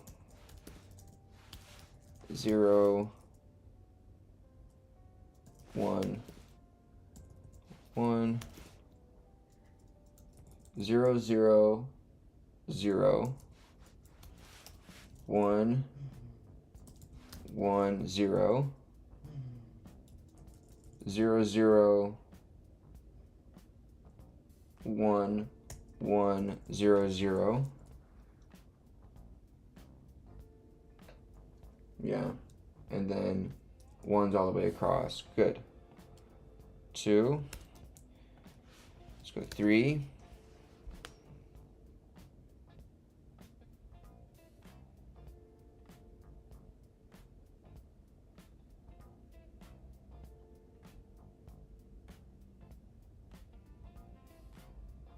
Not sure if you can define arrays and macros. You can. Oh.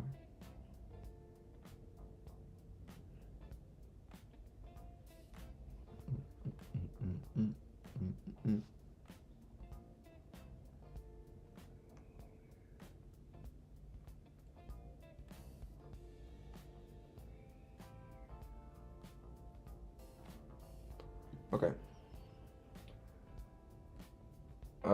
I think that's fine for that one. Oh, did I not do 3 yet? I might not. I think I just copied it. So 3 is 0, 1, 1, 1, 1, 0, 1, 1, 0, 0, 1, 1, 0, 0, 0, 1, 1, 1, 1, 1, 0, 0, 1, 1, and then 0, 1, 1, 1, 1, 0. Okay, that's 3. 4 is going to be 1, 1, 0, 0, 1, 1. Then that gets copied down. That's fine. Well,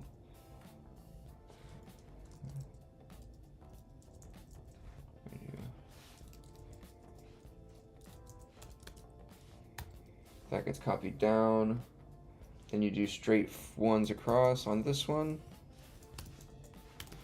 And then 0, 0, 1s at the last two. Like that. Okay.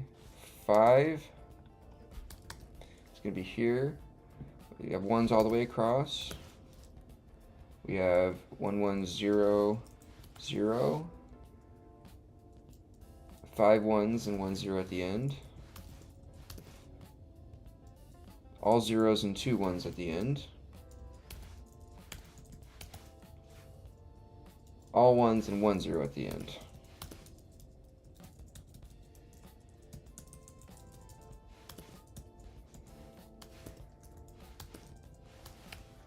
Okay, almost there. 6 is 0 and then all 1s. 1 1 then 0s. 1 1 1 1 1 0. 1 1 0 0 1 1 0 0 1 1 1 0. Cool. That's 6. 7 is all 7s straight across, all 1s. 0s for the first 3. 1 1 0. And then those just kind of cascade diagonally until we get to the very with overlapping on those guys. 0 0 and then 0 0 0 0 1 1. That. Nice. Okay, 8. Bear with me, guys. We're almost there. Space 1 1 1 1 space 1 1 space 1 1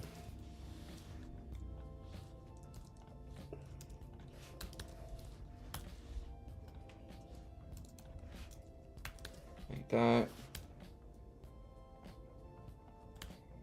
And then before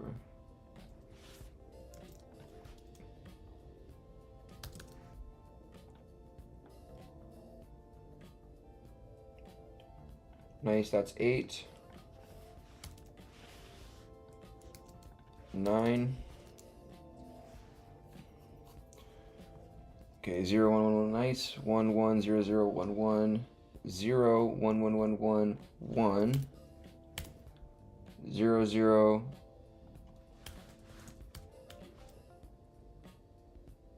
0 0 1 1 nice, and then 0 0 1 1 1 1 0 nice. Okay, and then lastly is the colon, which will be up to us here. So it's going to be 0s across the top, right? It's going to be 0 0, or no, the colon is going to be, we don't need 5, we don't need 6 columns, it's going to be just 1. So then we can erase all of these.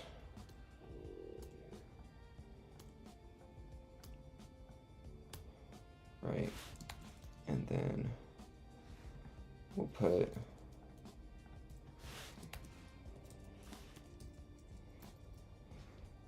we'll put 1 here and 1 here. Okay. Nice.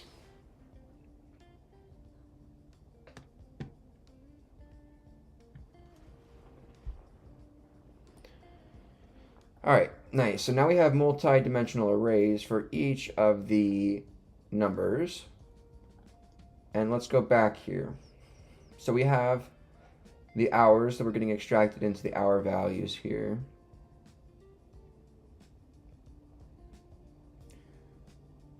We're going to need to establish we're going to have two of these. Right, we're going to have two of these, so we're going to have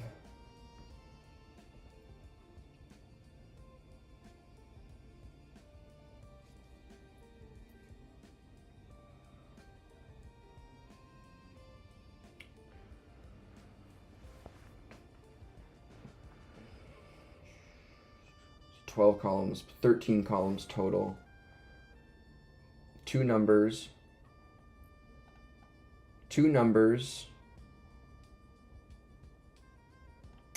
and a colon is 13 columns total by 5 rows. So what we're going to do is we're going to have a int matrix, which is going to be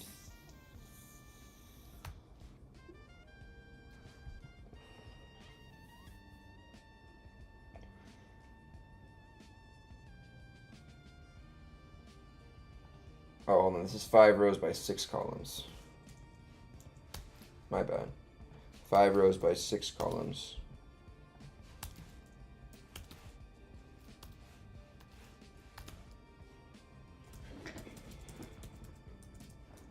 Let's go back. Hold on, we're gonna here. Find all 6s and replace with 5s. And then we're gonna have to do this by hand, unfortunately. 6, 6, 6, 6, 6. Here, 6 is all the way around, boys. 5 rows by 6 columns per row. And then 1 row, 5 rows by 1 column. Okay. All right. Okay, nice. So now what we're going to do is we have a matrix of, right, 2 numbers which consist of 6 columns by 5 rows. So 5 rows is total. So 5 rows by 6 columns, plus 6 columns, 12 plus the colons, which is 13 columns. We'll leave it at that. We're then going to go, and let me get rid of this. We're going to say for int I, which equals to 0, I less than 5. So if this is every row, right? I plus plus. And for int j equals to 0, while j is less than 13, j plus plus. Okay, now we're going to fill in our matrix. We're going to go and look at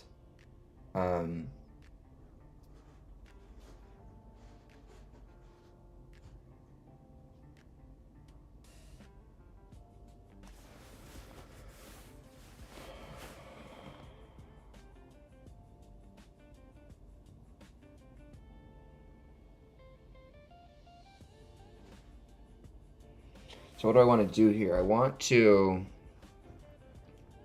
take my matrix rows and copy them over.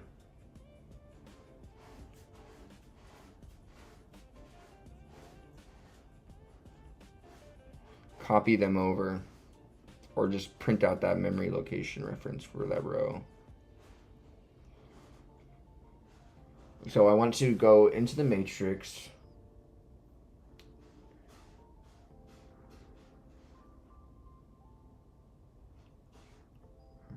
Now I'm on a value.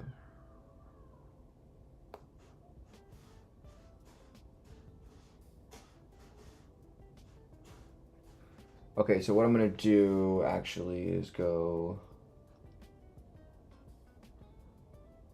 We're going to fill in this, so maybe not do this. So I'm actually going to go back and get my switch case that I deleted earlier on accident. Keep that up. Okay, so this is going to loop over the hour values.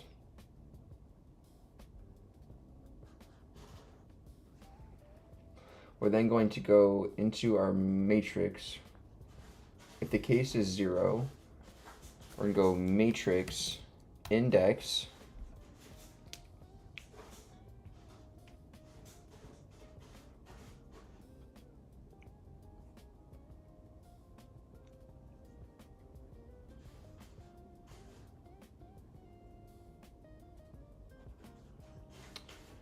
Okay, so we're looping over the values we found,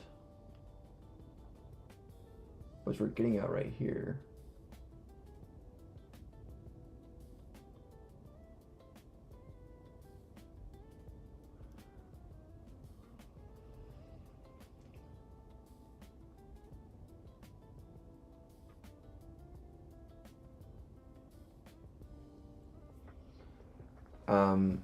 So we're going over our hour values. Now I want to, this is where things are getting a little bit tricky here. So I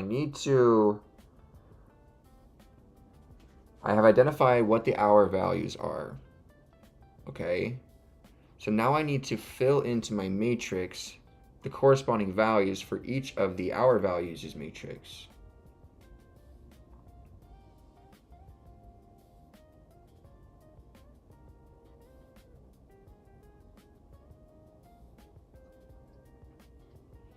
Okay, so if I have a 5 by 13, then we're gonna go like this. So if the case is 1,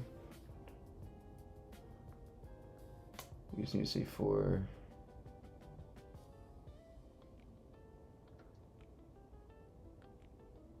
Oh god.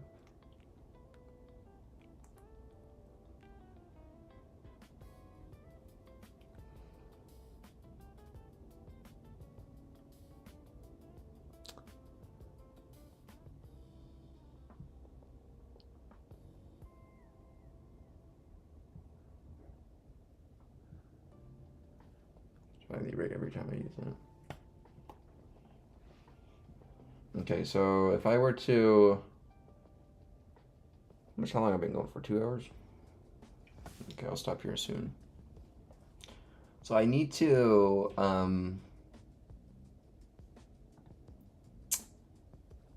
loop over the number value, hour values, match it to a certain case,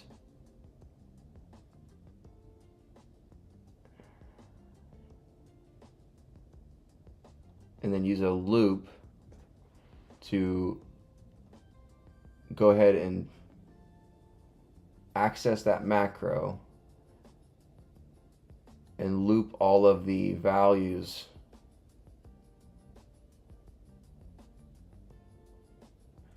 I wish we could use slices like we could in Python, right? That'd be pretty easy. I'm trying to... So we're looping over all the hour values. Right. And...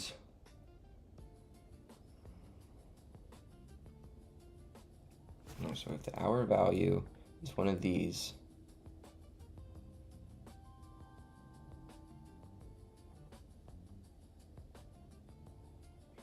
we need to run some sort of function to do the loop, right?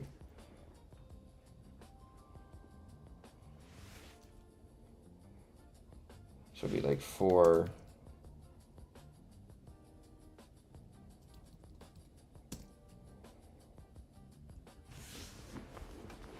yeah, we would just, so maybe we should fill in the hours matrix. We should have hours matrix. No, we need to loop over as a whole though. We need to put in those. Okay, so I have to match the number.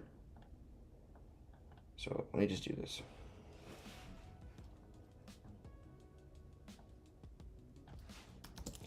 if hours index value, hour vals index I is equal to 0, right? Right, we're going to do this.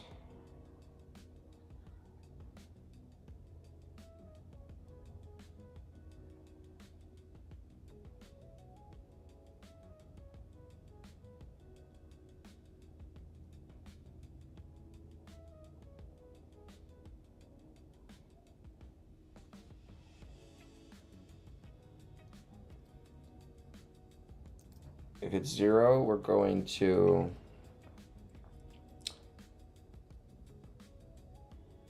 for I int row equals to 0, row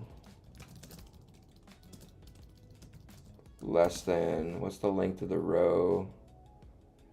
5, right?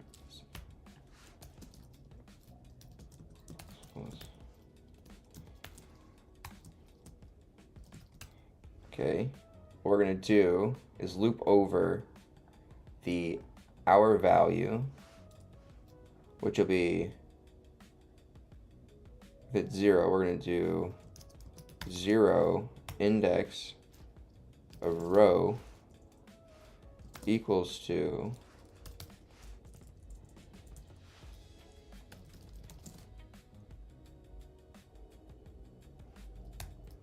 matrix index of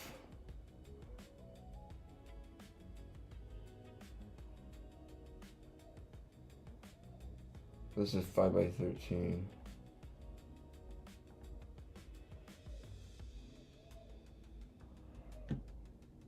Just give me 0. Ah.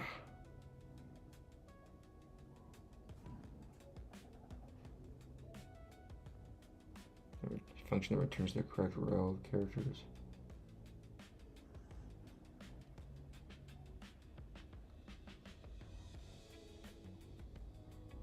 Okay, so maybe we should abstract out some functions here. That might be easier. So let's do that. Let's define a function that will return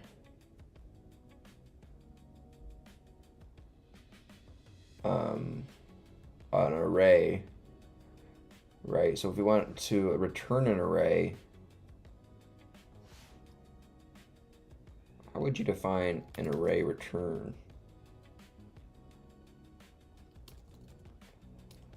I don't know, how would you define an array return in the function parameters or whatever?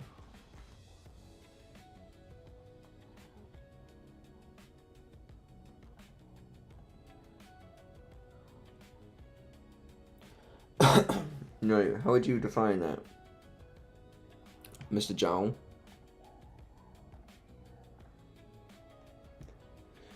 We would want to, return type would be char star, okay. Char star, get row given a int, get row given an int, which is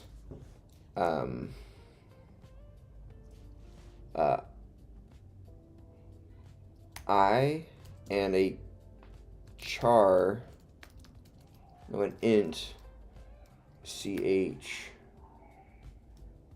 get the ith row of this character. Okay, yeah, like that. So we'll define that, and then what I'll say is he will go here and define a function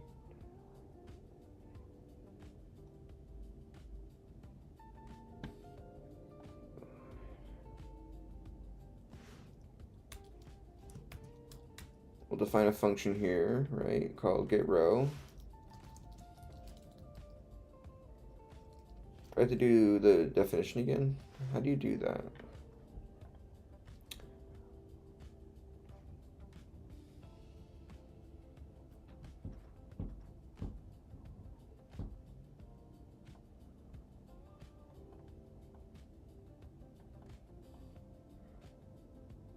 Okay, so let's open this up. Okay, what we would do is we would say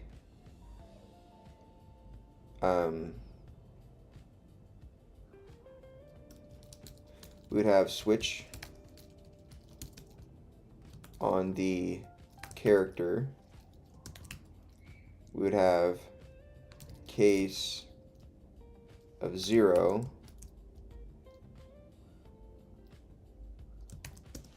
is you would return return 0 or 0 index of I, right? And then break. Well, it would return, so we don't need to really break, right?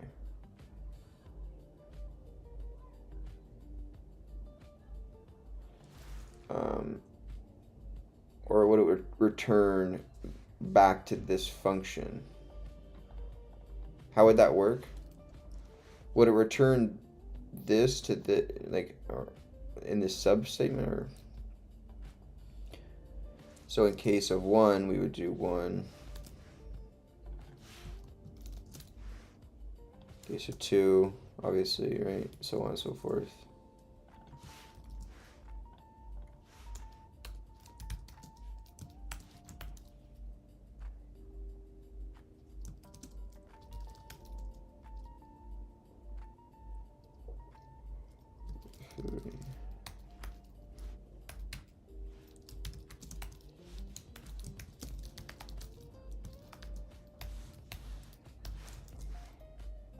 Five.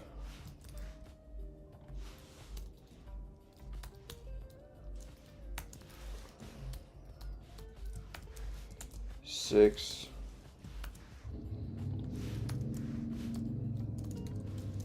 7.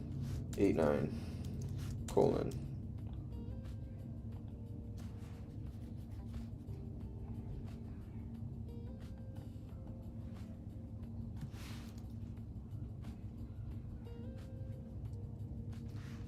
I can do it in case.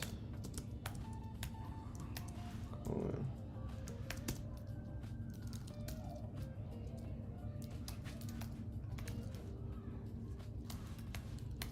We can do that, right? Because we can compare integers and colons together.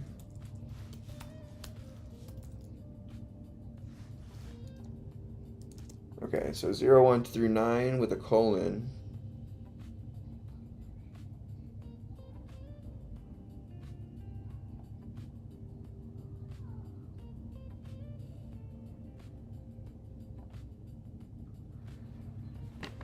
Um, 5, 6, 7, 8, and 9. Okay, so that does that. The get row of this returns that row to us.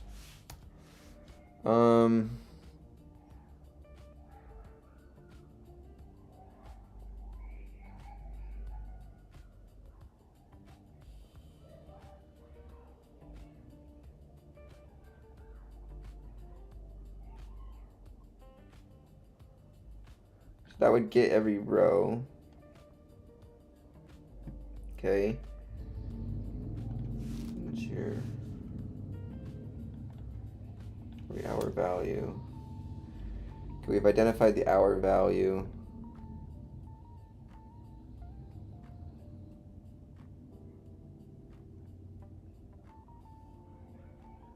So I'm getting every hour value, and then what I'm going to do is for every row in the matrix,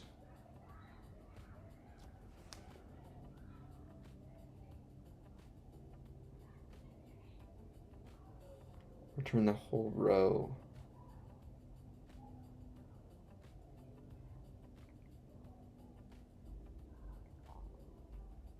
I need to render these all the way. Oh, it sucks. So I have numbers in a multi-dimensional array. I need to concatenate these.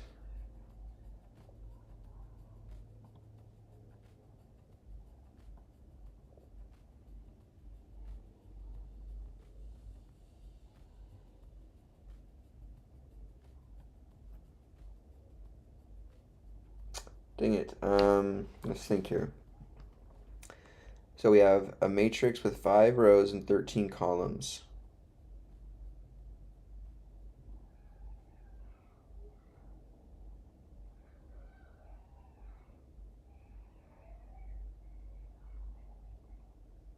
So I need to write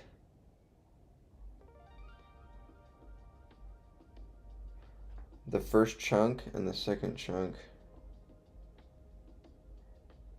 Okay, so we would loop over the entire matrix. I would identify the row, get row for that row of that character. For int I equals 0.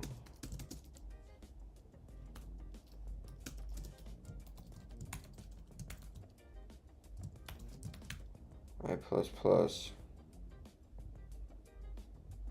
Right? Oh, headphones are dying. No. So we have I plus plus. Where they're going. So now we're looping over every row within our matrix. And so what I'll say is we're going to get the row and get the column. Yeah, we're going to get row. So we're going to do get row.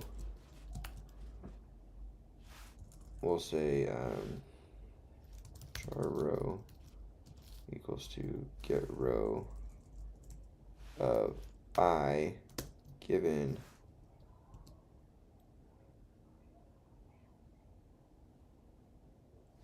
the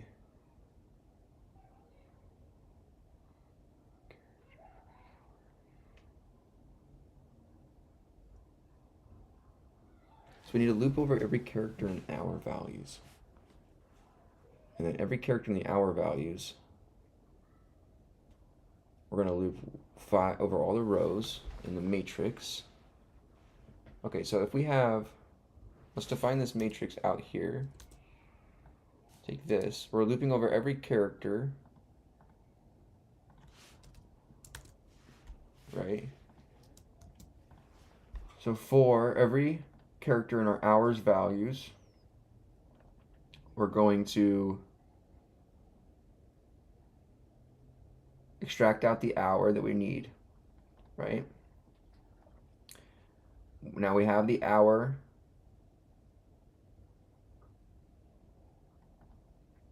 value index I. So this will be for J, I guess.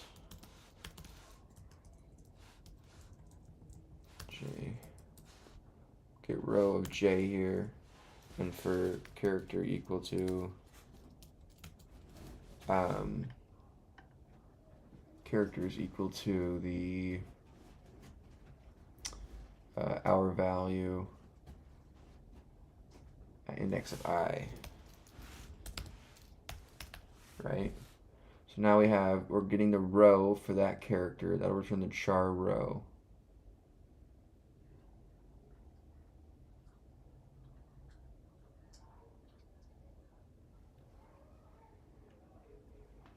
All 5 rows. We're going to get all 5 rows. I feel like this is an easier way to do this, like copying multi-dimensional matrices in certain chunks, right? So we know a number is going to be 5 rows by 6 columns.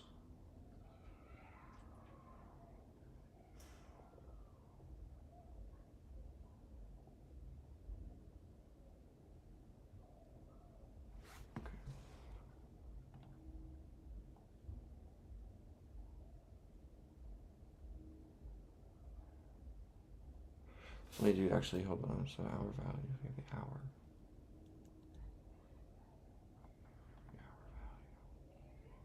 And then I'm gonna loop over every row in the matrix.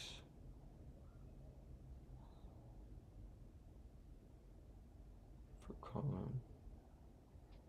And then I guess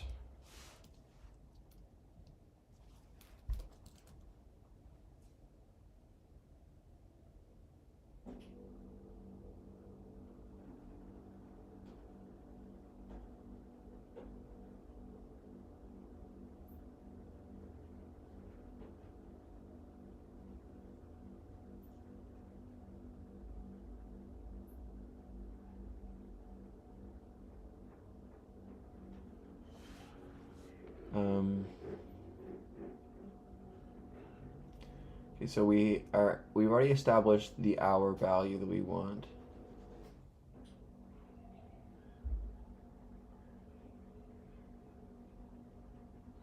So I don't even think I need this. And we can just say remainder here, right? We're gonna loop over every row in our matrix.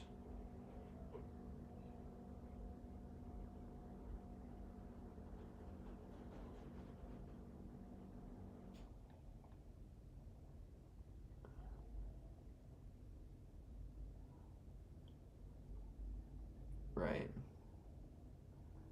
And then I guess we can have a condition here and say if the current row we're on,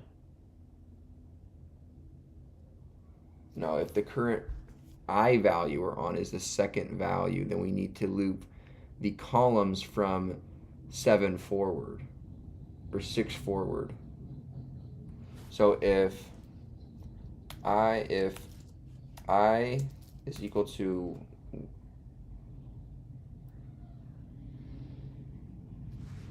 so we'll loop forward one at the other. So we'll go I equals to 0, I less than 2, I plus plus, right? We have the remainder, which is the individual hour.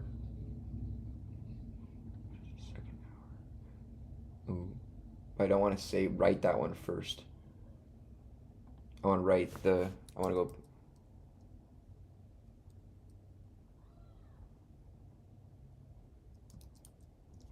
Oh, so this is going to give me the rightmost number. So I need to write to my matrix right to left, and then print left to right. Oh gosh.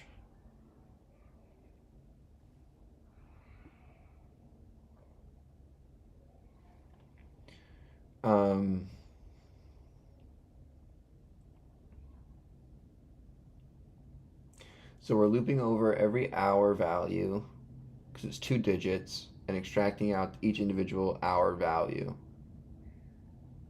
Okay, we're looping over for every row from 0 to 5, and then we're going to loop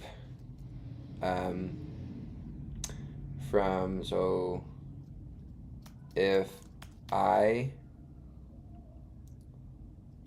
equals to 0, then we're going to do a loop for meaning that we're on this is the first pass, meaning that it's the least most significant it's the most significant, or it's the rightmost hour value.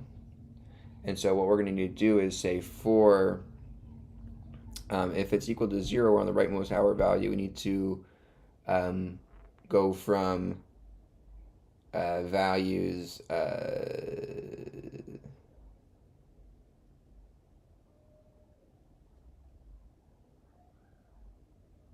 12 up until 6. Yeah, so for n equals 12, while n is greater than or equal to 6, n less, we'll open this up. And then what we're going to say is we're going to write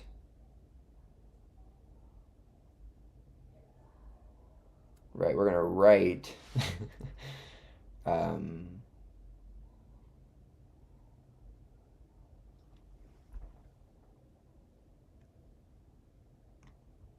we're not matching though our number. Oh crap.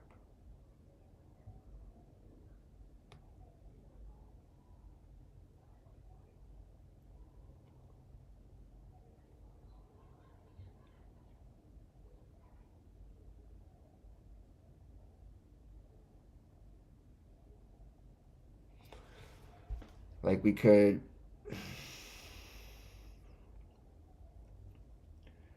so we're not evaluating whether or not the remainder what the remainder is, right? We need to know what that value is to map it to a variable.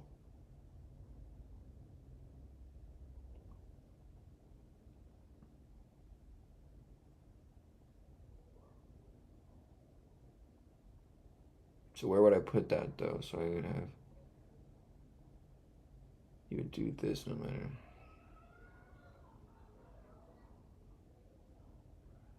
So we need a case, we'll have to have, okay, so we'll do this. Switch on the remainder.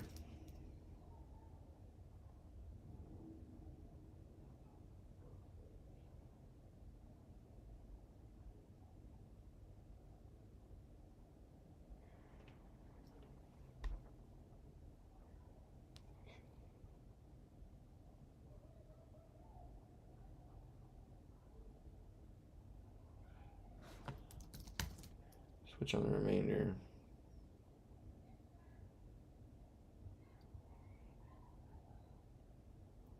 Yeah, we're having to render this out left to right though. It wasn't as simple as I thought by just printing characters after we use modulo. We have to actually render out frames, or like not frames, like cells one by one, um, basically left to right, top to bottom. So we want to switch on the remainder for a case of uh, 0, right? Be 0.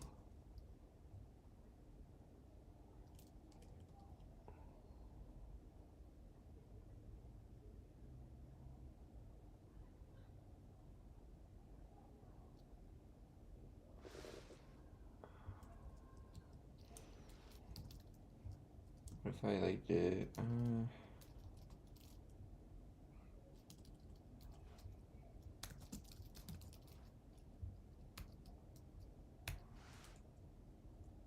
establish int temp? Case 0 would be temp.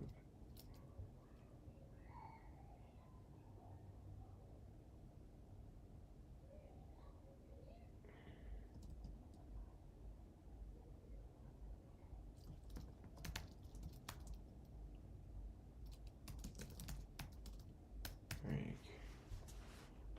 We set temp array equal to the 0 array in here.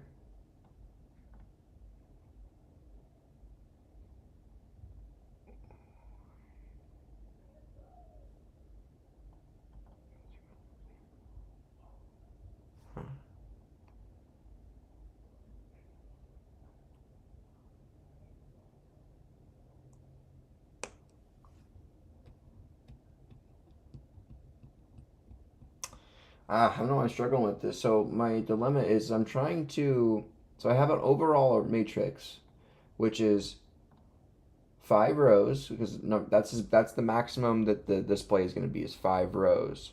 But to display two numbers, that's side by side, that is 12 columns. But and then display the colon is a 13th column. So we have 13 columns within this overall matrix.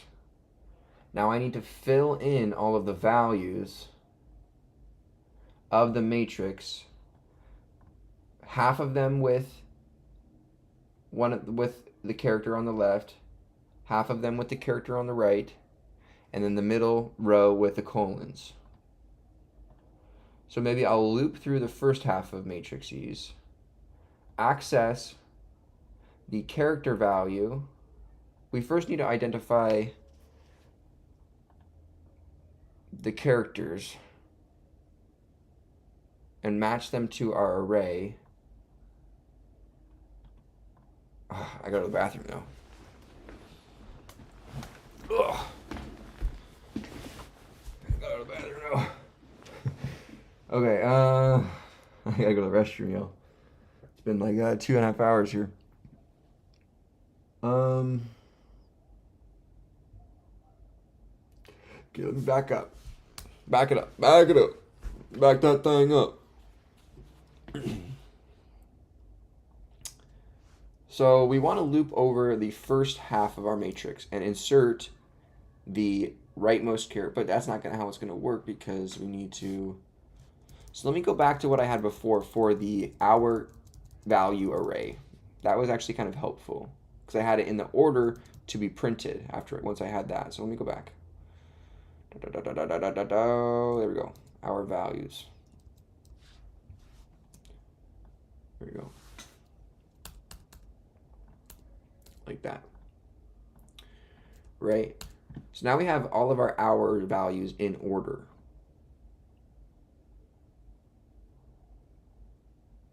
So I'm going to say for int I equals to 0,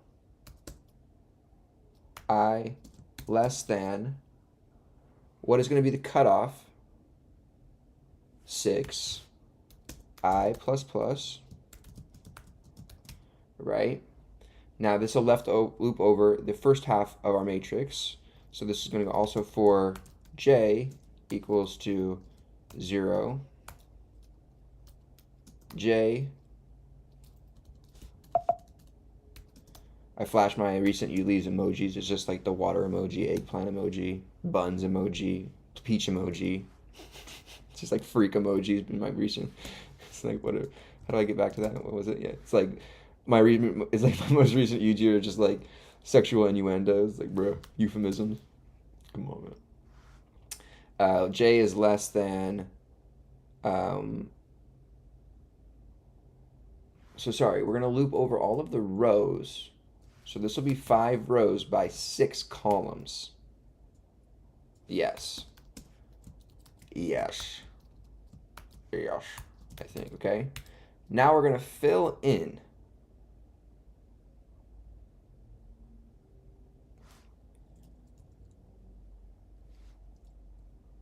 And what we need to do this for each of the hour values, though. That's the thing. And we're doing that already here, but we're not accessing them in that order. So we have to say for int hour val equals to 0, hour val less than 2, right? Hour value plus plus.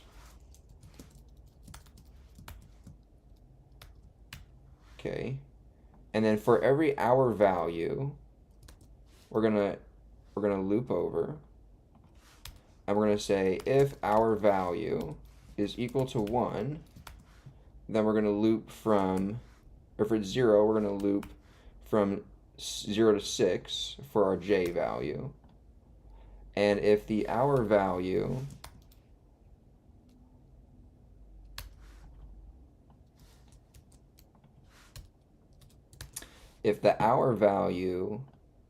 is not 1 else, right, because it won't be anything but 0 or 1, we're going to do something here. Hold up, whoops. That's still in the if statement. Else, do something here. And what we'll do is loop a very similar process here, right? But we will loop from uh, for all the rows, but from 6 to 13. Okay.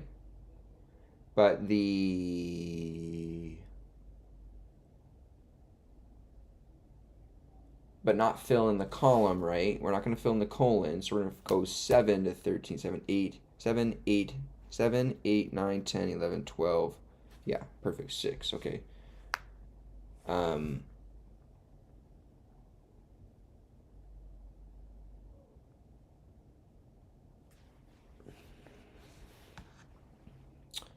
And then, so now we're inside of here.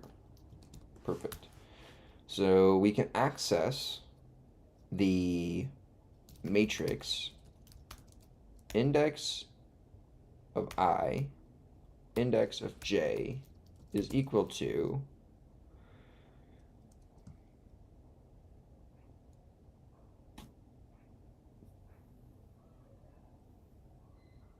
oh, the thing is we have to match it to the hour. That's the thing I'm forgetting here, right?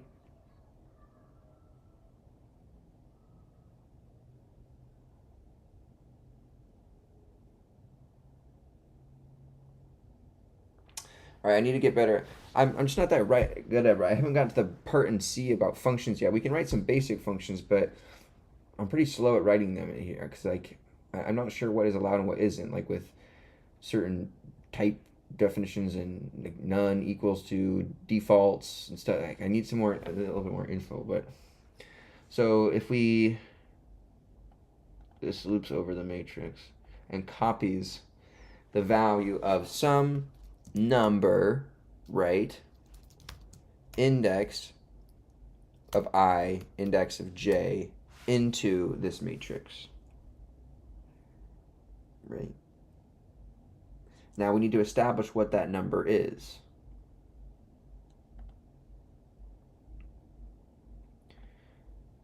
Um,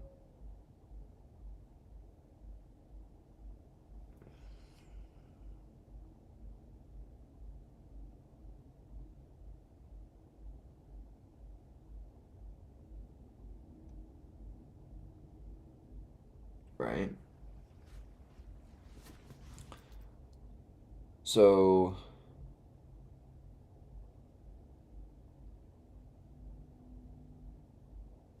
if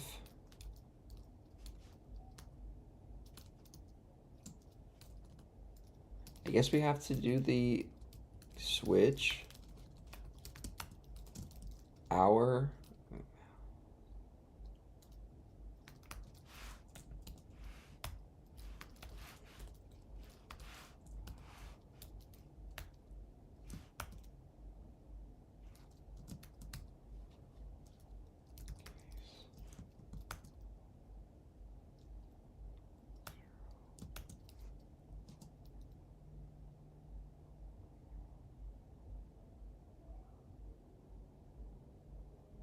um,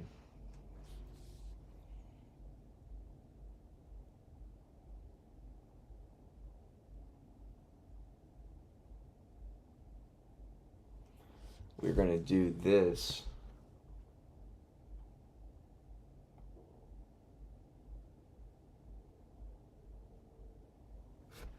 Right, inside of this switch case statement. So if it's 0, if the hour value that we're looking at is a 0, then we're going to loop over and copy the 0 here. So how could I extract this out, extrapolate this out into a function um, to dynamically pass in some array pointer, right? So that's what I have to be, is a pointer to some array. So maybe what I do is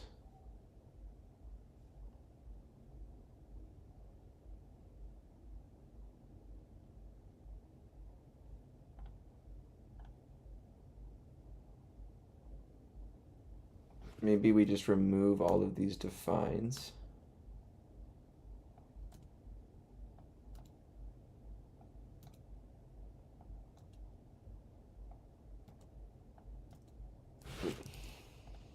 Something like this.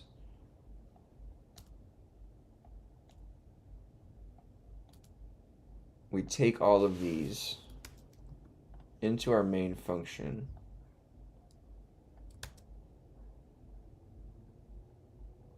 Or into our program here.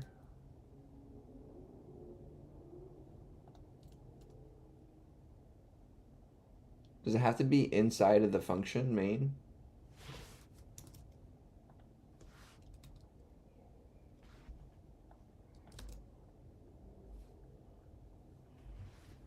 Right? We have all these arrays in here.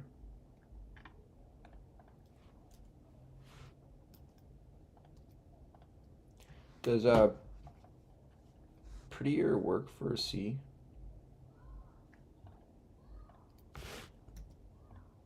No.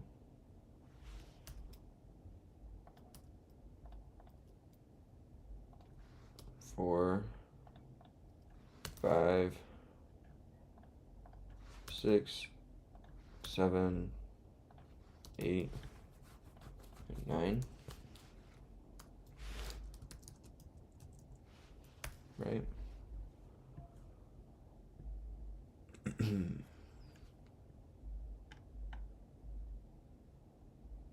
What happened? Why did that go? Oh, I didn't define.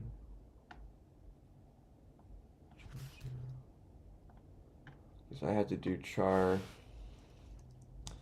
star 0.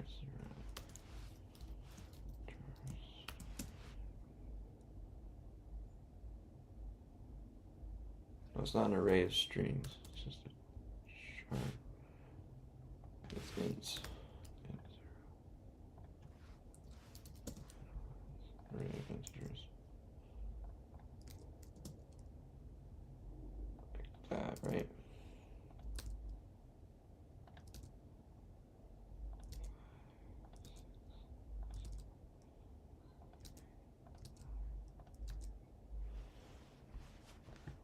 Bro, stop spamming. I'm gonna ban you.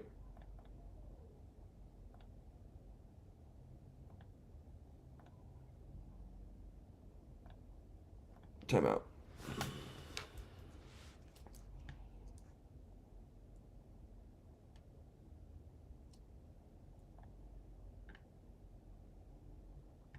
Okay, so we have that now. We have these arrays for all of these values. We're getting the current time, getting a breakdown of the time. Don't need that. Okay, we're getting out the hours here, getting the minutes. Get rid of this. Okay. Now I'm saying, okay, if the switch case is 0,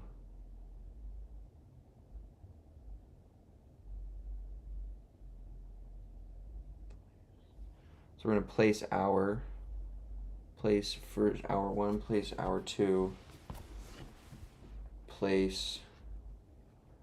Okay, so let's do a function here. We'll define a function called int place hour, or we'll say right,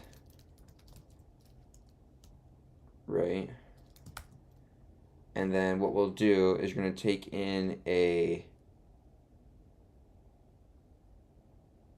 pointer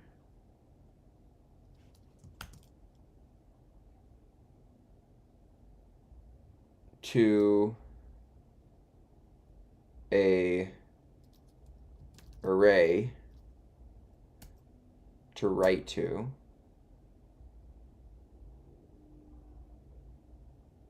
We're gonna have a start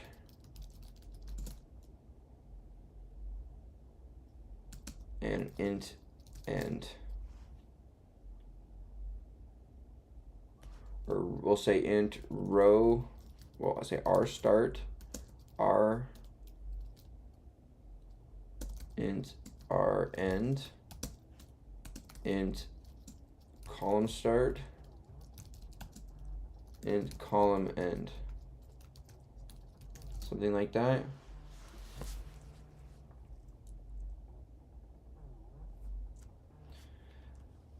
And so if we open up this function,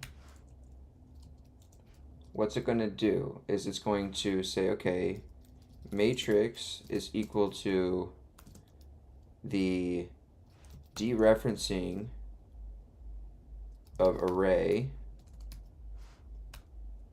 right? But we also need, this is going to be the right array, and then this is going to be int for a pointer to read array. You're not that guy, pal. Trust me. You're not that guy. Hey, thanks so much. Okay. You? Absolutely.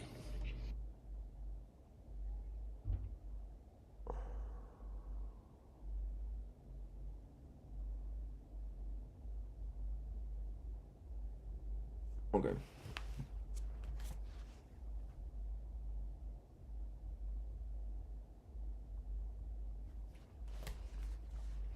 Okay, so matrix ampersand r right, or sorry, the right r, what we're going to write to, the right array, something like this. And then I'm going to say,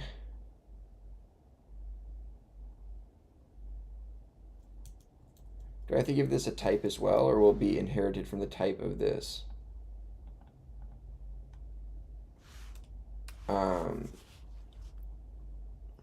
The right array. So we're going to say, and then we're going to go read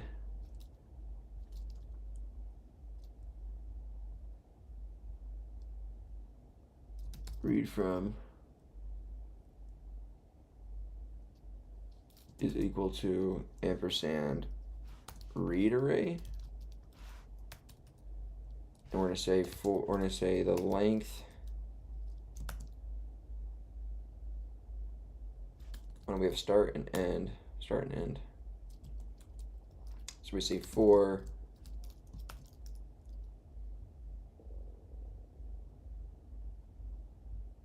row start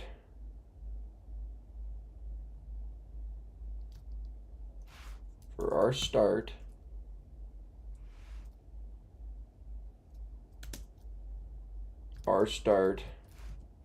less than our end,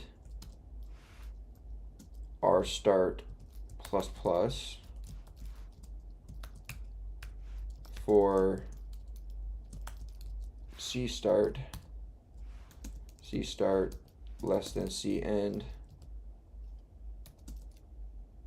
C start plus plus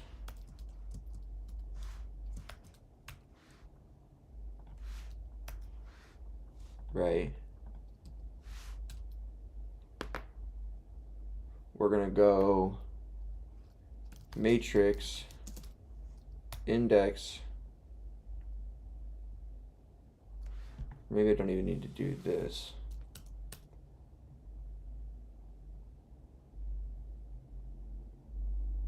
We'll go matrix, we'll dereference. So this gets the address of matrix.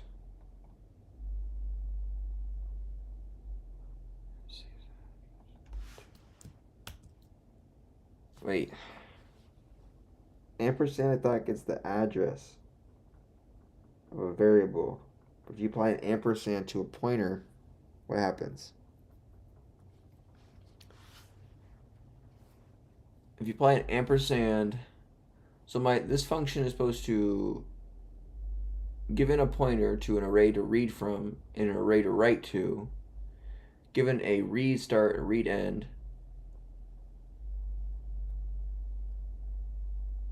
a column start and a row start and a row end, a column start and a column end, you're going to read from the read array into the column, the write array.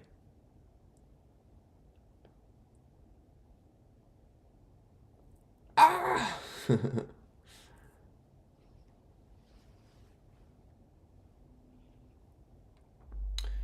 All right, guys. I'm probably going to call it here for today. Appreciate you guys being here and hanging out with me. We did a 2-hour and 15-minute stream learning some C code, just kind of brute forcing, going through some stuff, trying our best to. Our goal here was we were going against the current trend of people. We're using no AI, using Very limited online resources, just from documents and stuff, trying to just really work our way through learning what's going on in our own interpretation and trial and error, and learn by programming by actually programming. I appreciate you guys being here. I need to kind of figure out how I'm going to do this part, because I can't use like slicing like I can in Python, which would be really easy. Right? I can just slice an array and just copy that slice into where I want, and it'd be nice. But now I'm having to loop. I have to always do loops.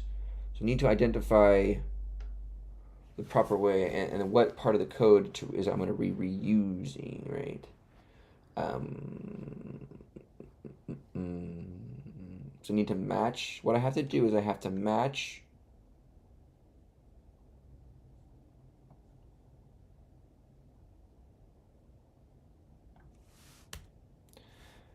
I have the hours in order, right? So this will be like it's 6 o'clock right now for me. So this will be 0, 6 in this array, 0 and 6.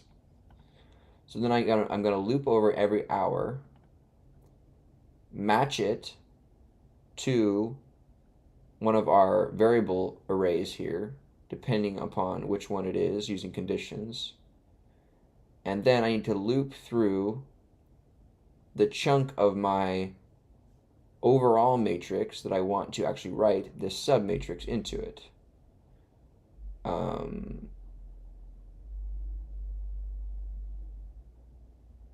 So that's what I was doing here with this write.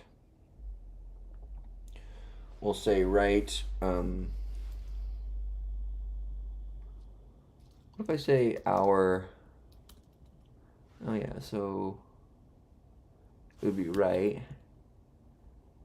I don't know, this pointer logic is confusing me. So we would, we're going to go into matrix,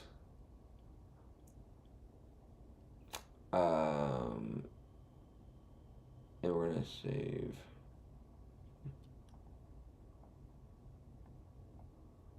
Which we're going to go write array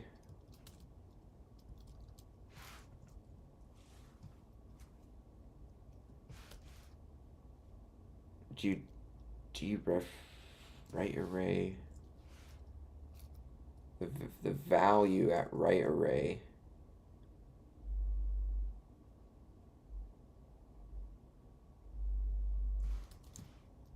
star write array index of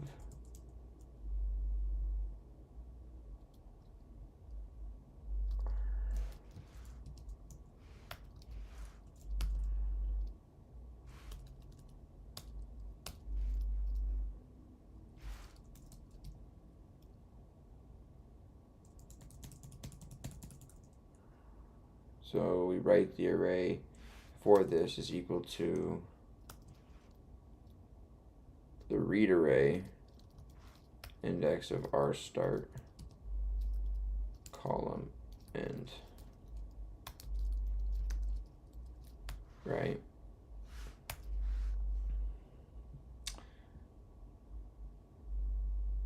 So pointers, will this give me the pointer I'm looking for? Well, let me do this. Let's try something really quickly. Let's actually comment this. Let's copy this down, comment this out, get rid of this, and we'll call printf to this value to be an integer.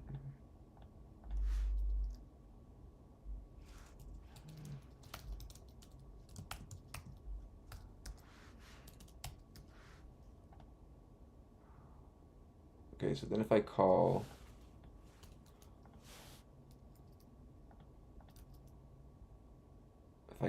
write,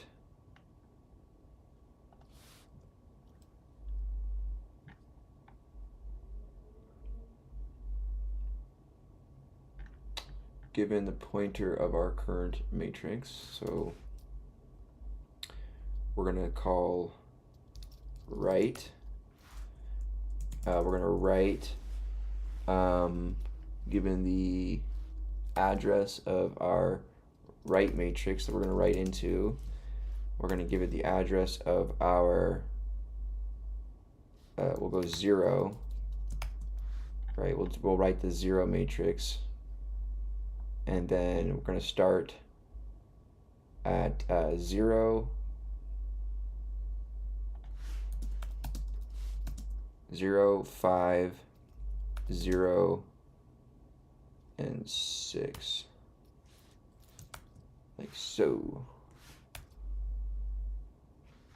All right, let's see what happens. Okay, so we need to specify a type first. Do I have 0 there? Specifier.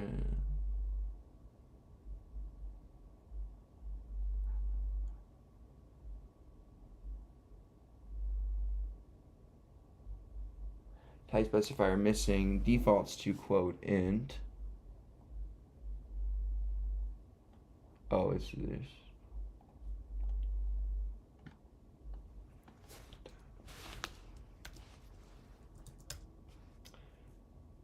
Okay, so now we just have some syntax errors here.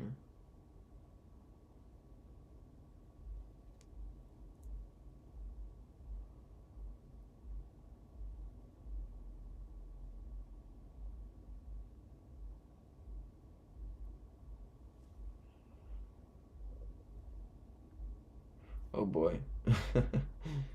Result expression.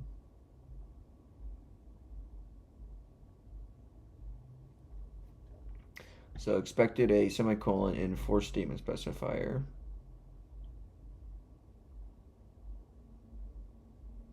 Oh, these are commas, my bad.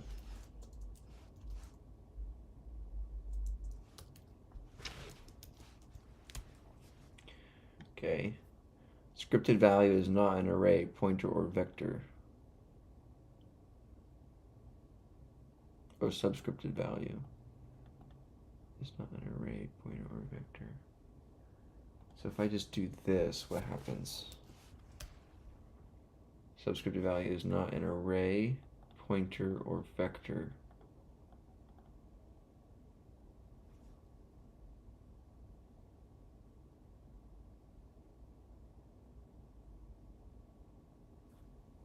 I'm trying to get better at the ampersand and asterisk.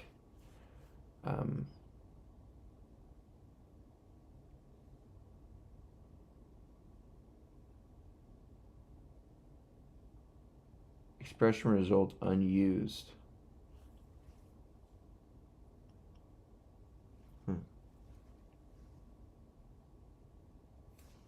Hey, Crate. How's it going? Appreciate you being here. Leaving a comment. You're awesome, my boy. Anybody know what's going on here?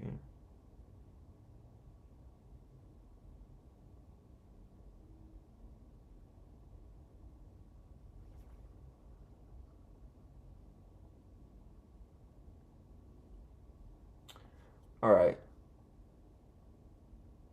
What's wrong with our stuff here? So you're given an integer R start, R end, C start, C end. You print the value of this. Would it be an ampersand? Would it be an ampersand?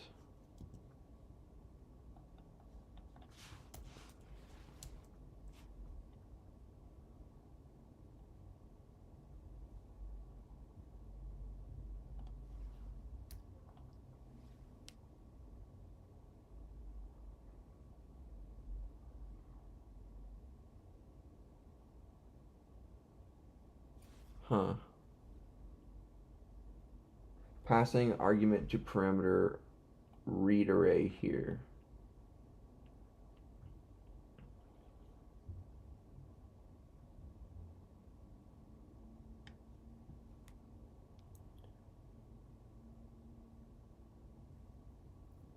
Not passing argument to.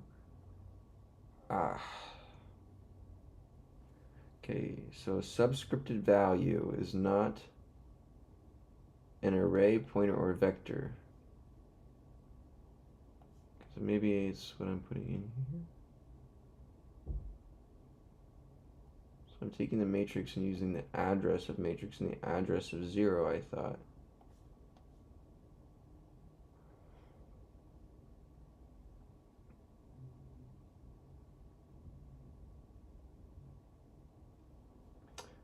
Passing argument to parameter.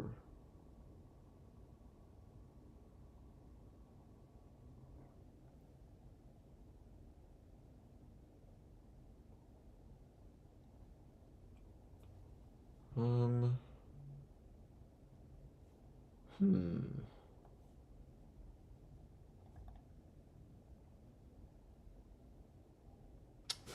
Huh. Okay, so what's wrong with our function here? We're passing in a pointer to an array. Do I have to show that this is an array like this, like that in the function definition?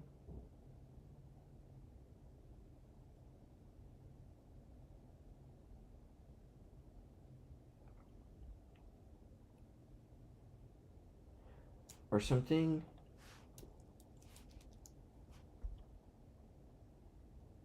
Array has incomplete elements.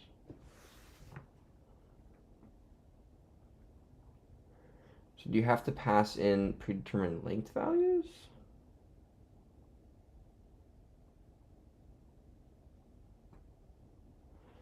Expression result unused. R start. I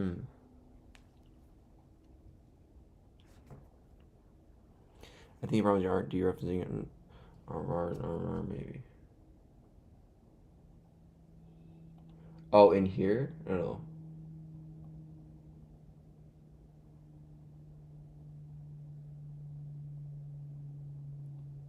So I want to go to the, maybe that, and then get rid of this.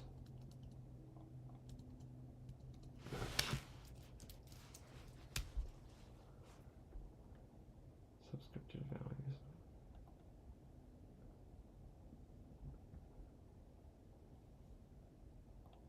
Well, if I change this to a P,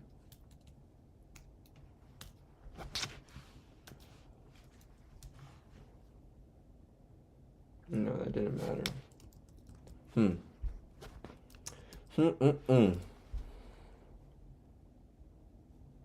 No, I'm good. I don't want to hop on a Discord. Sorry, dude. I'm just trying to brute force here. Feel free to chat, though. You do the star, not the... Okay, so dereference the pointer would be this guy here. And then we're inserting the integer value of that there.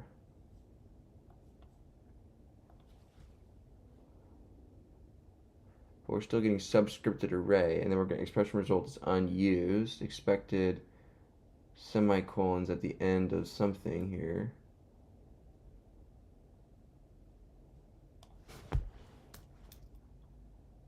There.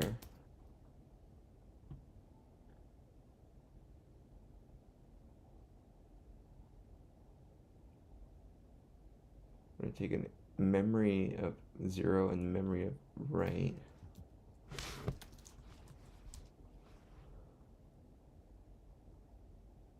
Scripted value is not an array, a pointer, or a vector. I'm going to take this error message and I'm going to look it up. I'm not going to use the AI here. I'm going to ask you already going to move VC.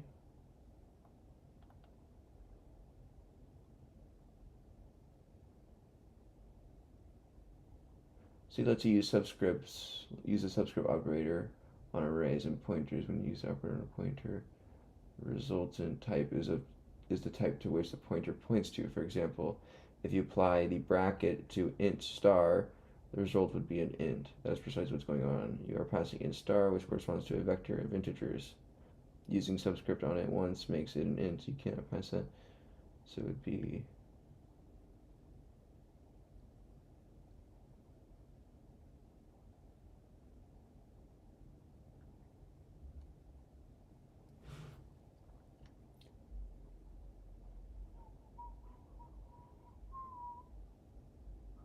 There must have been an angel by my side.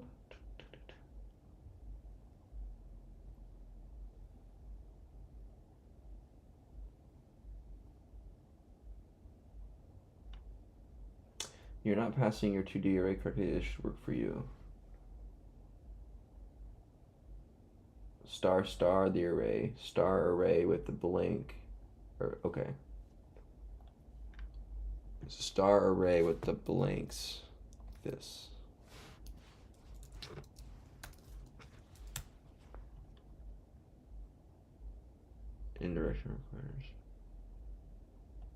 Indirection requires pointer operand int invalid.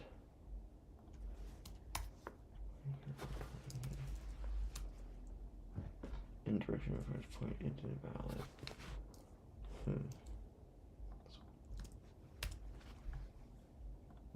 Come on.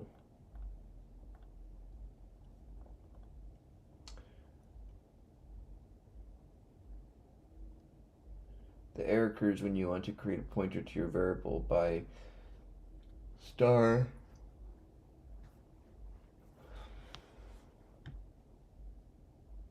create a pointer to my variable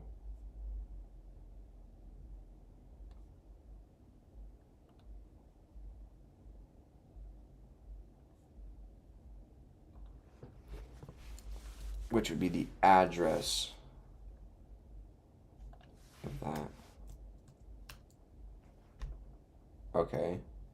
But I don't want to do the address of that. I want to actually do the decimal value. Okay, now we solve that. So now expression result is unused. R start and C start. Non-void function does not return anything. So return 1 or 0, sorry. Incompatible pointer types passing int for a pointer, a 5 and 13 parameter type of int star star.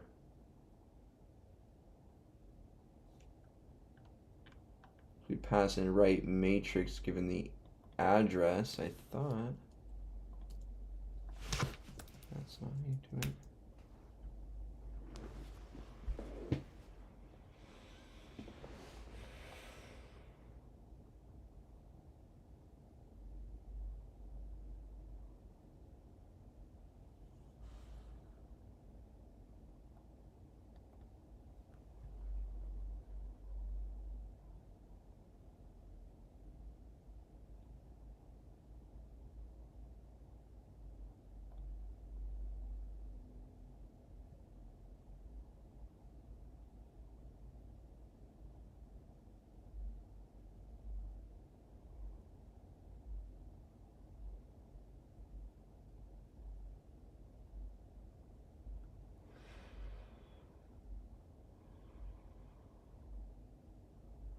So we got warnings. That's it.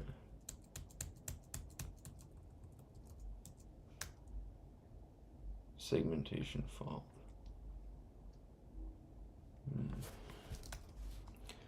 So we're not writing to anything.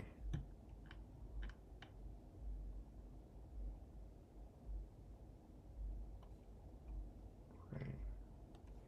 Which takes in an array, a read array, and a write array.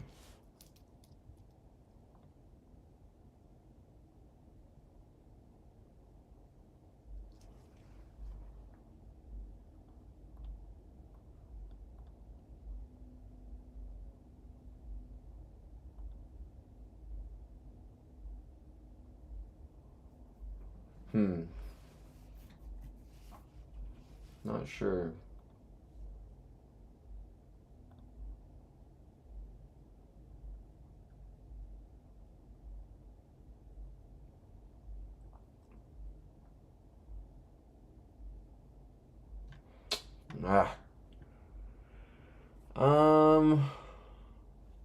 Well, this might be where we call it for today, boys.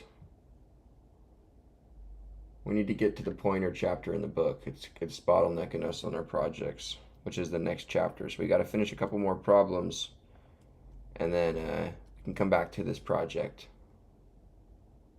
I need to learn about pointers and stuff a little bit better, and functions in C.